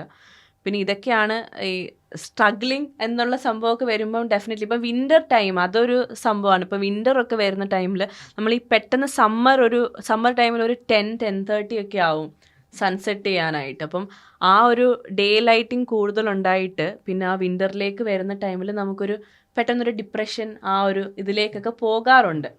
അത് ഡിപ്രഷൻ എന്നൊരു വേർഡ് നമ്മൾ എവിടെ നിന്നൊക്കെയോ കുറേ നാളുകൊണ്ട് കേട്ടോണ്ട് ഇപ്പോൾ എല്ലാവരും പറയുന്നത് എനിക്ക് ഡിപ്രഷനാണെന്ന്. പക്ഷെ അത് ഡിപ്രഷൻ അല്ല, ആ ഒരു ഡേ അത്രയും ആ സമ്മർ കഴിഞ്ഞ് വിൻ്ററിലേക്ക് വരുമ്പോൾ ഉണ്ടാകുന്ന ഒരു ബുദ്ധിമുട്ടാണ്. അതിപ്പോൾ നമ്മുടെ നാട്ടിലെ പോലെ 6 മണിയാകുമ്പം ഇരുട്ടും, പക്ഷെ അത് കഴിഞ്ഞിട്ട് പിന്നെ ഭയങ്കര പിന്നെ തണുപ്പും എല്ലാം കൂടെ നമ്മൾ യൂസ്ഡ് അല്ലാത്തൊരു ഇതിലായതുകൊണ്ട് ഇനിഷ്യലി വരുന്നവർക്ക് അതൊരു കുറച്ച് ബുദ്ധിമുട്ടായിട്ട് തോന്നാറുണ്ട്. ഫ്രാൻസിലെ വിൻ്ററൊക്കെ എക്സ്ട്രീം ആണോ? പിള്ളേർക്ക് ആദ്യം വരുമ്പോൾ ഭയങ്കരമായിട്ട് സഫറിങ് ആണോ അത്? ഇല്ല, ഫ്രാൻസിൽ ഇപ്പം ഇതേപോലെ മഞ്ഞ് വീഴുവോ, ഇപ്പോൾ സ്വീഡൻ ആ ഒരു സ്കാൻഡിനേവിയൻ കൺട്രീസിലൊക്കെ ഉണ്ടാകുന്ന പോലെ ഒരു മഞ്ഞ് വീഴ്ച അങ്ങനെയൊന്നും ഇല്ല. പക്ഷേ ഇപ്പം റീസെൻ്റ്ലി പാരീസിൽ മഞ്ഞൊക്കെ വീണിട്ടുണ്ടായിരുന്നു. പക്ഷെ അത്രയും ഒരു എക്സ്ട്രീം തണുപ്പോ അങ്ങനത്തെ ഉള്ള കാര്യങ്ങളൊന്നും ഇല്ല. സർവൈവ് ചെയ്ത് പോകാനായിട്ട് പറ്റും. ഡെഫിനറ്റ്ലി നമുക്ക് നാട്ടിലെ വെച്ച് നോക്കുമ്പോൾ അത് എക്സ്ട്രീമാണ്. പക്ഷേ സ്റ്റിൽ ബാക്കിയുള്ള കൺട്രീസിനെ വെച്ച് നോക്കുമ്പം ഫ്രാൻസിലെ ക്ലൈമറ്റ് ഒരു ഓക്കെ ക്ലൈമറ്റാണ്. റീസെൻ്റ്ലി നമ്മളൊരു കന്നഡ പേജിൽ കണ്ടിരുന്നു EMCC എന്ന് പറഞ്ഞ നിങ്ങളുടെ ക്രിയേറ്റേഴ്സ് കമ്മ്യൂണിറ്റി ലോഞ്ച് ചെയ്ത കാര്യം. So what is community about? EMCC നമ്മൾ കോണ്ടന്റ് ക്രിയേറ്റേഴ്സിനെ എല്ലാവരെയും കൂടെ വെച്ച് ക്രിയേറ്റ് ചെയ്തൊരു കമ്മ്യൂണിറ്റിയാണ്. അപ്പോൾ അതിലേക്ക് ഇപ്പം മോർ ആൾക്കാരെ ആഡ് ചെയ്തൊക്കെ വരുന്നതേ ഉള്ളൂ. അപ്പം ആദ്യം നമ്മൾ ക്രിയേറ്റ് ചെയ്തതിൻ്റെ ഒരു ഉദ്ദേശം എന്ന് പറഞ്ഞാൽ റൈറ്റായിട്ടുള്ള ഇൻഫർമേഷൻ നമുക്ക് കൊടുക്കാൻ പറ്റുവാണെന്നുണ്ടെങ്കിൽ, അല്ലെങ്കിൽ ഈ കോണ്ടന്റ് ക്രിയേറ്റേഴ്സിൻ്റെ തന്നെ ഒരു സപ്പോർട്ടീവായിട്ട് അങ്ങോട്ടും ഇങ്ങോട്ടും തുടങ്ങിയൊരു സംഭവമാണിത്. പക്ഷെ അതേപോലെ തന്നെ നമുക്ക് കുറേ ആൾക്കാർ നമ്മളോട് തന്നെ ചോദിക്കാറുണ്ട്, ഇപ്പം ഫിൻലൻഡിൽ ഓപ്പർച്യൂണിറ്റീസ് എന്താണ്, അല്ലെങ്കിൽ മാൾട്ടയിൽ എന്തെങ്കിലും ഓപ്പർച്യൂണിറ്റീസ് അറിയാമോ എന്നൊക്കെ പറഞ്ഞിട്ട്. അപ്പം നമുക്ക് തന്നെ ഇപ്പം അറിയാവുന്ന ഇപ്പം ഇങ്ങനെ വരുന്ന ആൾക്കാർക്ക് ഇപ്പോൾ കോണ്ടന്റ് ക്രിയേറ്റേഴ്സിനായിരിക്കും മോസ്റ്റ്ലി ഇങ്ങനത്തുള്ള ക്വസ്റ്റ്യൻസ് വരുന്നത്. അപ്പം അവർക്കത് ആ അടുത്ത ആളെ അറിയാം. അപ്പോൾ അവരിലേക്ക് ആ ഒരു ഇത് ഇൻഫർമേഷൻ പാസ് ചെയ്ത് കൊടുക്കാൻ പറ്റും എന്നുള്ളൊരു രീതിയിലാണ് അത് നമ്മുടെ ഒരു വൺ ഓഫ് ദ ഉദ്ദേശമാണ്. അപ്പം ബാക്കി കാര്യങ്ങളൊക്കെ ഇപ്പം ഞാൻ അത് ഇപ്പം ലൈക്ക് നമ്മൾ തുടങ്ങിയിട്ടേ ഉള്ളൂ. ഇപ്പം മോർ ആൾക്കാരെ ആഡ് ചെയ്തുകൊണ്ടിരിക്കുന്നതേ ഉള്ളൂ. അതുകൊണ്ടാണ് ഞാൻ കൂടുതൽ EMCCനെ പറ്റി സംസാരിക്കാത്തത്. നമ്മൾ റീസെൻ്റ്ലി അതായിരിക്കും കണ്ടത്, EMCCയുടെ ഒരു മീറ്റപ്പ് ഗെറ്റ് ടുഗെദർ ചെയ്തിട്ടുണ്ടായിരുന്നു. അല്ല, അതിനകത്ത് ഓൾമോസ്റ്റ് പകുതി ക്രിയേറ്റേഴ്സോളം നമ്മളുമായിട്ട് കോൺടാക്ട് ഉള്ള ക്രിയേറ്റേഴ്സ് ആണ്. കാരണം വേറെ ഒന്നും, നമ്മൾ ആക്ച്വലി ബീങ് അബ്രോഡ് നമ്മൾ ഞങ്ങൾ റിയാലിറ്റി തുറന്ന് പറഞ്ഞാണ് കൂടുതലും പറഞ്ഞേക്കുന്നത്. അപ്പം ഞങ്ങൾ ഈ ഒരു ക്രിയേറ്റേഴ്സുമായിട്ട് കണക്ഷൻ കൊണ്ടുവരാൻ അതിൻ്റെ റീസൺ തന്നെ നിങ്ങൾ അവിടെ നിന്ന് പറയുമ്പോൾ അതിനെപ്പരം വേറെ സത്യമില്ല. നമ്മളിവിടെ എത്രയെന്ന് പറഞ്ഞാലും ആൾക്കാർക്ക് തോന്നും ദർ ഇസ് സംതിങ്, ഈ പുള്ളി ചിലപ്പോൾ എന്തെങ്കിലും ഉദ്ദേശം വെച്ച് പറയുന്നതാണ്. പക്ഷേ റിയലി അവിടെ അനുഭവിച്ചവർ പറയുമ്പോഴാണ് ആ ഒരു റിയാലിറ്റി എല്ലാവരിലേക്ക് എത്തുന്നത്. സോ അതുകൊണ്ട് തന്നെയാണ് ഇപ്പോൾ കരുണയായിട്ട് നമ്മളത് കൊളാബ് ചെയ്ത് വീഡിയോ ചെയ്തിട്ടുണ്ട്. ഇങ്ങനെ പലരുമായിട്ട് നമ്മൾ എല്ലാ കൺട്രീസിലെയും നമ്മൾ ട്രൈ ചെയ്യാറുണ്ട് ക്രിയേറ്റ് ചെയ്യാനായിട്ട്, സോ ദാറ്റ് ആ ഒരു ഇൻഫർമേഷൻ എത്തണം. കാരണം ഒരു കുട്ടി നാട്ടിൽ നിന്ന് പോകുന്നത് അയാളുടെ പേരൻസിൻ്റെ ഏറ്റവും വലിയ സമ്പാദ്യവും ആയിട്ടാണ് പോകുന്നത്.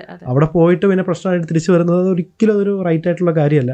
അല്ല, തിരിച്ചു വരുന്നത് ഒരിക്കലും തെറ്റാണെന്ന് പറയുന്നില്ല. തിരിച്ചു വന്നു കഴിഞ്ഞാൽ നമുക്ക് അതേപോലെ ഓപ്പർച്യൂണിറ്റീസ് ഇവിടെ ഉണ്ട്. അല്ലെങ്കിൽ നിങ്ങൾ അത്രയും കാശ് മുടക്കി പഠിച്ചിട്ട് അത് നിങ്ങൾക്ക് ഇവിടെ ഏൺ ചെയ്യാൻ പറ്റുമെന്നുണ്ടെങ്കിൽ ഡെഫിനറ്റ്ലി ഞാൻ എപ്പോഴും പറയും, നമ്മുടെ കേരളത്തിൽ നമുക്ക് അവിടുത്തെ പകുതി സാലറി ഉണ്ടെന്നുണ്ടെങ്കിൽ നമ്മുടെ കേരളമാണ് ജീവിക്കാനായിട്ട് ഏറ്റവും സമാധാനം സന്തോഷമായിട്ടുള്ള സ്ഥലം.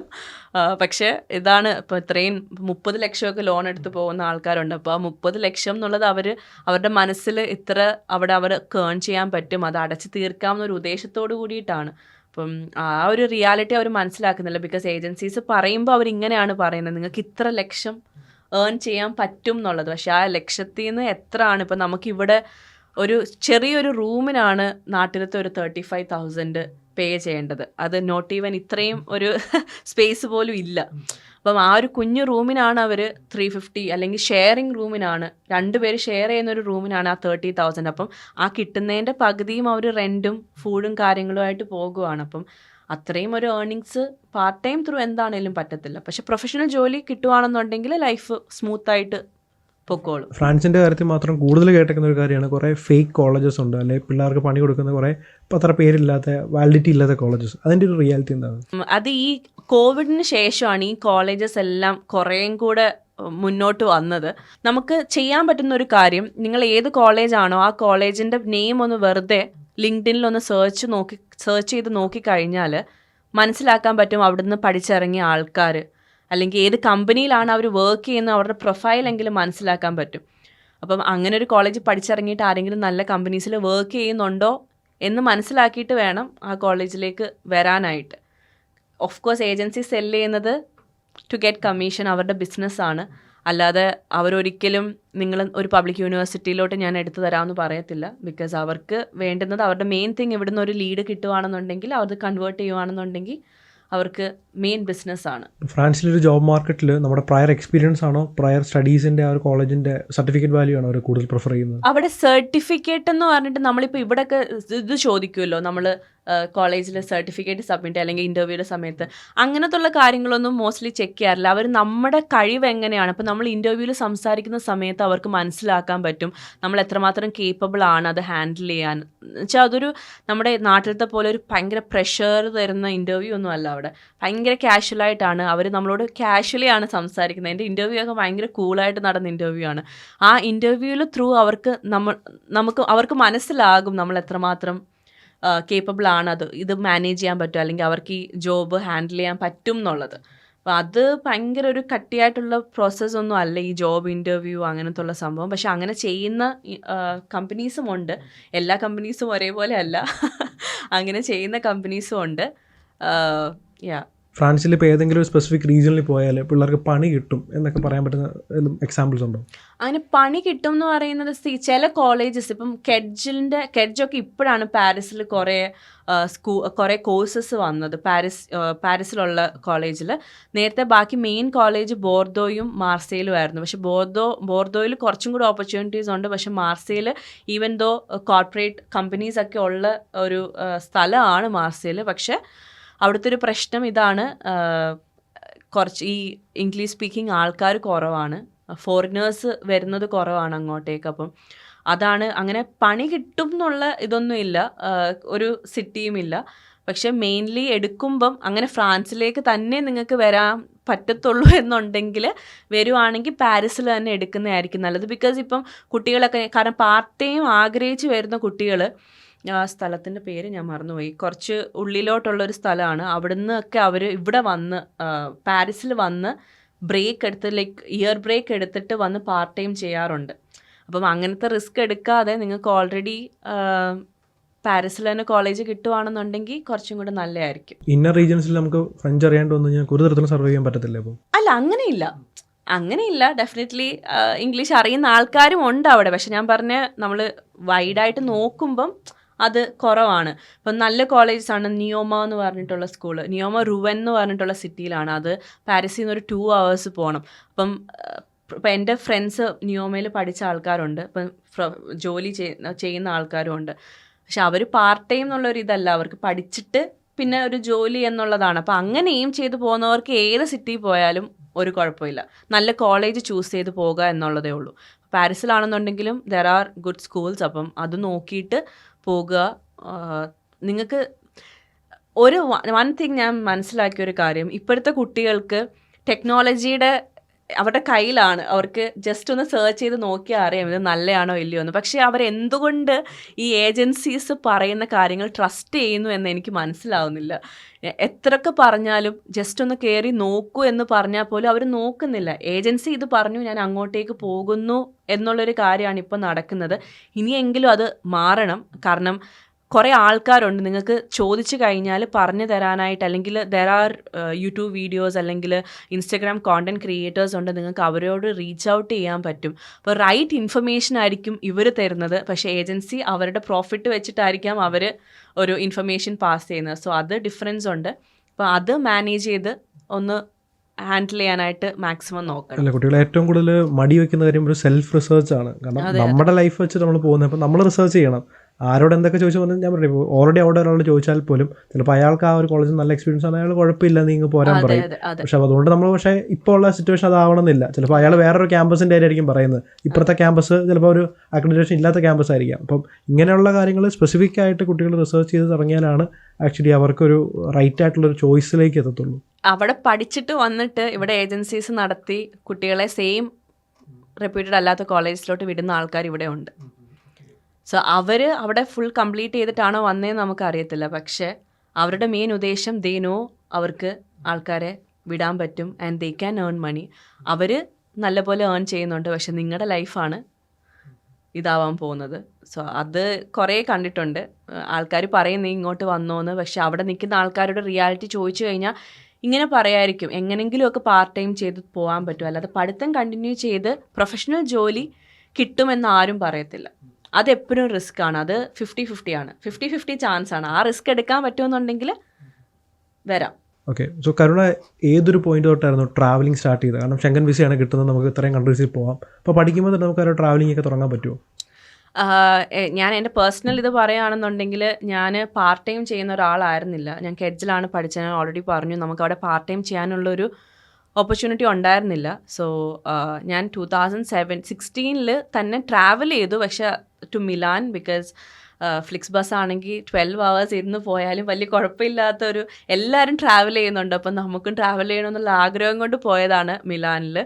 പക്ഷെ അത് കഴിഞ്ഞിട്ട് പിന്നെ ഞാൻ നാട്ടിലോട്ട് വരുന്ന സമയത്ത് ജസ്റ്റ് ദുബായി പോയി. അത് നോട്ട് ഷെങ്കൻ കൺട്രി. പക്ഷെ പിന്നെ ഞാൻ UK പോയി. ഷെങ്കന് പോകുന്നതിന് മുമ്പ് ഞാൻ അല്ലാതെ കൺട്രീസാണ് ആദ്യം വിസിറ്റ് ചെയ്തത്. അപ്പോൾ UK എൻ്റെ കസിൻസ് ഉണ്ടായിരുന്നു. അപ്പം ഞാൻ നാട്ടിൽ നിന്ന് തിരിച്ചു പോകുന്ന വഴിക്ക് UK വിസ ഇവിടെ നാട്ടിൽ നിന്ന് തന്നെ അപ്ലൈ ചെയ്താണ് UK പോയത്. ആ സമയത്ത് എനിക്കൊരു 6 months വിസ കിട്ടിയിട്ടുണ്ടായിരുന്നു. അതിനുശേഷം പിന്നെ 2021 പിന്നെ തിരിച്ച് ചെന്ന് ജോലിയിലൊക്കെ നിന്ന് കഴിഞ്ഞിട്ടാണ് ഞാൻ ട്രാവലിംഗ് ഒക്കെ തുടങ്ങിയത്. കുറേ ട്രാവൽ ചെയ്തിട്ടുള്ളത് ഫുൾ ടൈം ജോലി ആയിട്ടാണ്. അല്ലാതെ സ്റ്റുഡൻ്റായിട്ട് നിൽക്കുന്ന സമയത്ത് ഞാൻ ആകെ മിലാനിൽ മാത്രമേ, മിലാൻ UK ആൻഡ് ദുബായ് മാത്രമേ അങ്ങനെ ട്രാവൽ ചെയ്തിട്ടുള്ളൂ കൺട്രി പറയുവാണെങ്കിൽ. സ്റ്റുഡൻ്റായിട്ട് നിൽക്കുന്ന സ്റ്റുഡൻസിന് പറ്റുന്ന സംഭവമാണോ ഈ ട്രാവലിംഗ്? ടൈമും കാരണം ഞാൻ പറഞ്ഞില്ലേ, ഈ സ്റ്റുഡൻസ് സ്ട്രഗിൾ ചെയ്താണ് ഫുൾ ടൈം ഇങ്ങനെ. ഇപ്പോൾ പഠിത്തം കഴിഞ്ഞ് ഇങ്ങനെ വർക്ക് ചെയ്യുന്ന കുട്ടികളാണെങ്കിലും അവർക്ക് കിട്ടുന്ന ഒരു എമൗണ്ട് ഉണ്ട്. അപ്പോൾ അവർക്ക് റെസ്പോൺസിബിലിറ്റീസ് ഉണ്ട്. അപ്പം അതിൽ നിന്ന് മാറ്റി വെച്ച് ട്രാവൽ ചെയ്യുക. പക്ഷെ ട്രാവൽ ചെയ്യുന്ന ആൾക്കാരെ ഞാൻ കണ്ടിട്ടുണ്ട്, അവർക്ക് വീട്ടിലോട്ട് ഇപ്പം അത്രയും ഒരു പൈസ അയക്കേണ്ട, അങ്ങനെ വീട്ടുകാരുടെ റെസ്പോൺസിബിലിറ്റി ഒന്നും ഏറ്റെടുക്കേണ്ടാത്ത കുട്ടികൾക്കൊക്കെ വലിയ കുഴപ്പമില്ലാതെ ട്രാവൽ ചെയ്യാനായിട്ട് പറ്റും. അല്ലാത്തവർക്ക്, ബുദ്ധിമുട്ടുള്ള ആൾക്കാർക്ക് ആ ഒരു കിട്ടുന്ന ഇത് വെച്ചിട്ട് ട്രാവൽ ചെയ്യാനായിട്ട് പറ്റത്തില്ല. ഇത്രയും നാളത്തെ ഒരു എക്സ്പീരിയൻസിൽ is studying abroad worth it? Would you recommend others to study abroad? അപ്പം അത് ചോദിച്ചു കഴിഞ്ഞാൽ ഡെഫിനറ്റ്ലി ലൈക്ക് ഇപ്പം എല്ലാവർക്കും ഇപ്പോൾ ആഗ്രഹം പുറത്തേക്ക് പോകണം എന്നാണ്. അപ്പം പുറത്ത് വന്നു കഴിഞ്ഞാലുള്ളൊരു കാര്യം അവർ തിരിച്ചു വരാൻ ആഗ്രഹിക്കാത്തൊരു കാരണം ഇത് തന്നെയാണ്. നമുക്ക് അവിടുത്തെ ഒരു ലൈഫുമായിട്ട് നമ്മൾ കുറേയൊക്കെ അങ്ങ് ഇതായിട്ട് പോവും. അപ്പോൾ അവിടുത്തെ ലൈഫ്, ഇപ്പോൾ വർക്ക് ലൈഫ് ബാലൻസ് ഞാൻ പറഞ്ഞ പോലെ തന്നെ നമുക്ക് കിട്ടുന്നൊരു റെസ്പെക്റ്റ് ഉണ്ട്. ഇപ്പോൾ എന്ത് ജോലിയും അതാണ് ഈ കുട്ടികൾ വന്നു കഴിഞ്ഞ് നമ്മൾ ചോദിക്കും നമ്മുടെ നാട്ടിൽ എന്തുകൊണ്ടാണ് അവർ അങ്ങനെ പാർട്ട് ടൈം ചെയ്യുന്നില്ല അവിടെ. പക്ഷെ നമ്മുടെ നാട്ടിൽ അങ്ങനെ ഒരു ചെയ്ത് കഴിഞ്ഞാൽ കിട്ടുന്ന ഒരു റെസ്പെക്റ്റും അവിടെ കിട്ടുന്ന റെസ്പെക്റ്റും വേറെയാണ്. അപ്പം അതൊക്കെ കൊണ്ടാണ് ആൾക്കാർ അങ്ങോട്ടേക്ക് വരുന്നത്.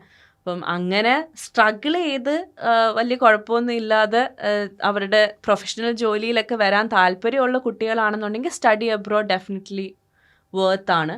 പക്ഷെ അല്ലാതെ എങ്ങനെയെങ്കിലുമൊക്കെ മൈഗ്രേറ്റ് ചെയ്ത് വന്നാൽ മതി എന്ന് അങ്ങനെ വിചാരിച്ച് ഏതെങ്കിലും കൺട്രിയിലേക്ക് പോകുവാണെങ്കിൽ, കാരണം അവർ ചൂസ് ചെയ്യുന്ന കൺട്രിയും വൈസായിരിക്കണം. വെറുതെ എങ്ങനെയെങ്കിലും മൂവ് ചെയ്യാനായിട്ട് വരുവാണെന്നുണ്ടെങ്കിലാണ് അവർ സ്ട്രഗിൾ ചെയ്യുന്നത്. അല്ലാതെ നിങ്ങളുടെ എയിം എന്താണ് എന്ന് നോക്കിയിട്ട് ഏത് കോഴ്സ് ചൂസ് ചെയ്യണം, കോളേജ് ചൂസ് ചെയ്യണം, ഇതെല്ലാം വെരി ഇമ്പോർട്ടൻറ്റ് നിങ്ങളുടെ ഫ്യൂച്ചർ കരിയറിലേക്ക്. Thank you Karuna for this അടിപൊളിയായിട്ട് എല്ലാ കാര്യവും തുറന്ന് സംസാരിച്ചതിന്, because that's what we are aiming for this program. So thank you for having നമ്മുടെ ഓഡിയൻസിനോട് ഇത്രയും കാര്യങ്ങൾ പറഞ്ഞതിന്. ആൻഡ് ഇത്രയും ഒരു ഷോർട്ട് ട്രിപ്പിൻ്റെ ഇടയിൽ ഇത്രയും ടൈം കണ്ടെത്തി വന്നതിനും thanks a lot from team being abroad. And ഈ വീഡിയോ കാണുന്ന എല്ലാവരും അച്ചായത്തി ഇൻ പാരീസ് എന്ന് ഇൻസ്റ്റഗ്രാമും ഒന്ന് ഫോളോ ചെയ്തേക്ക്.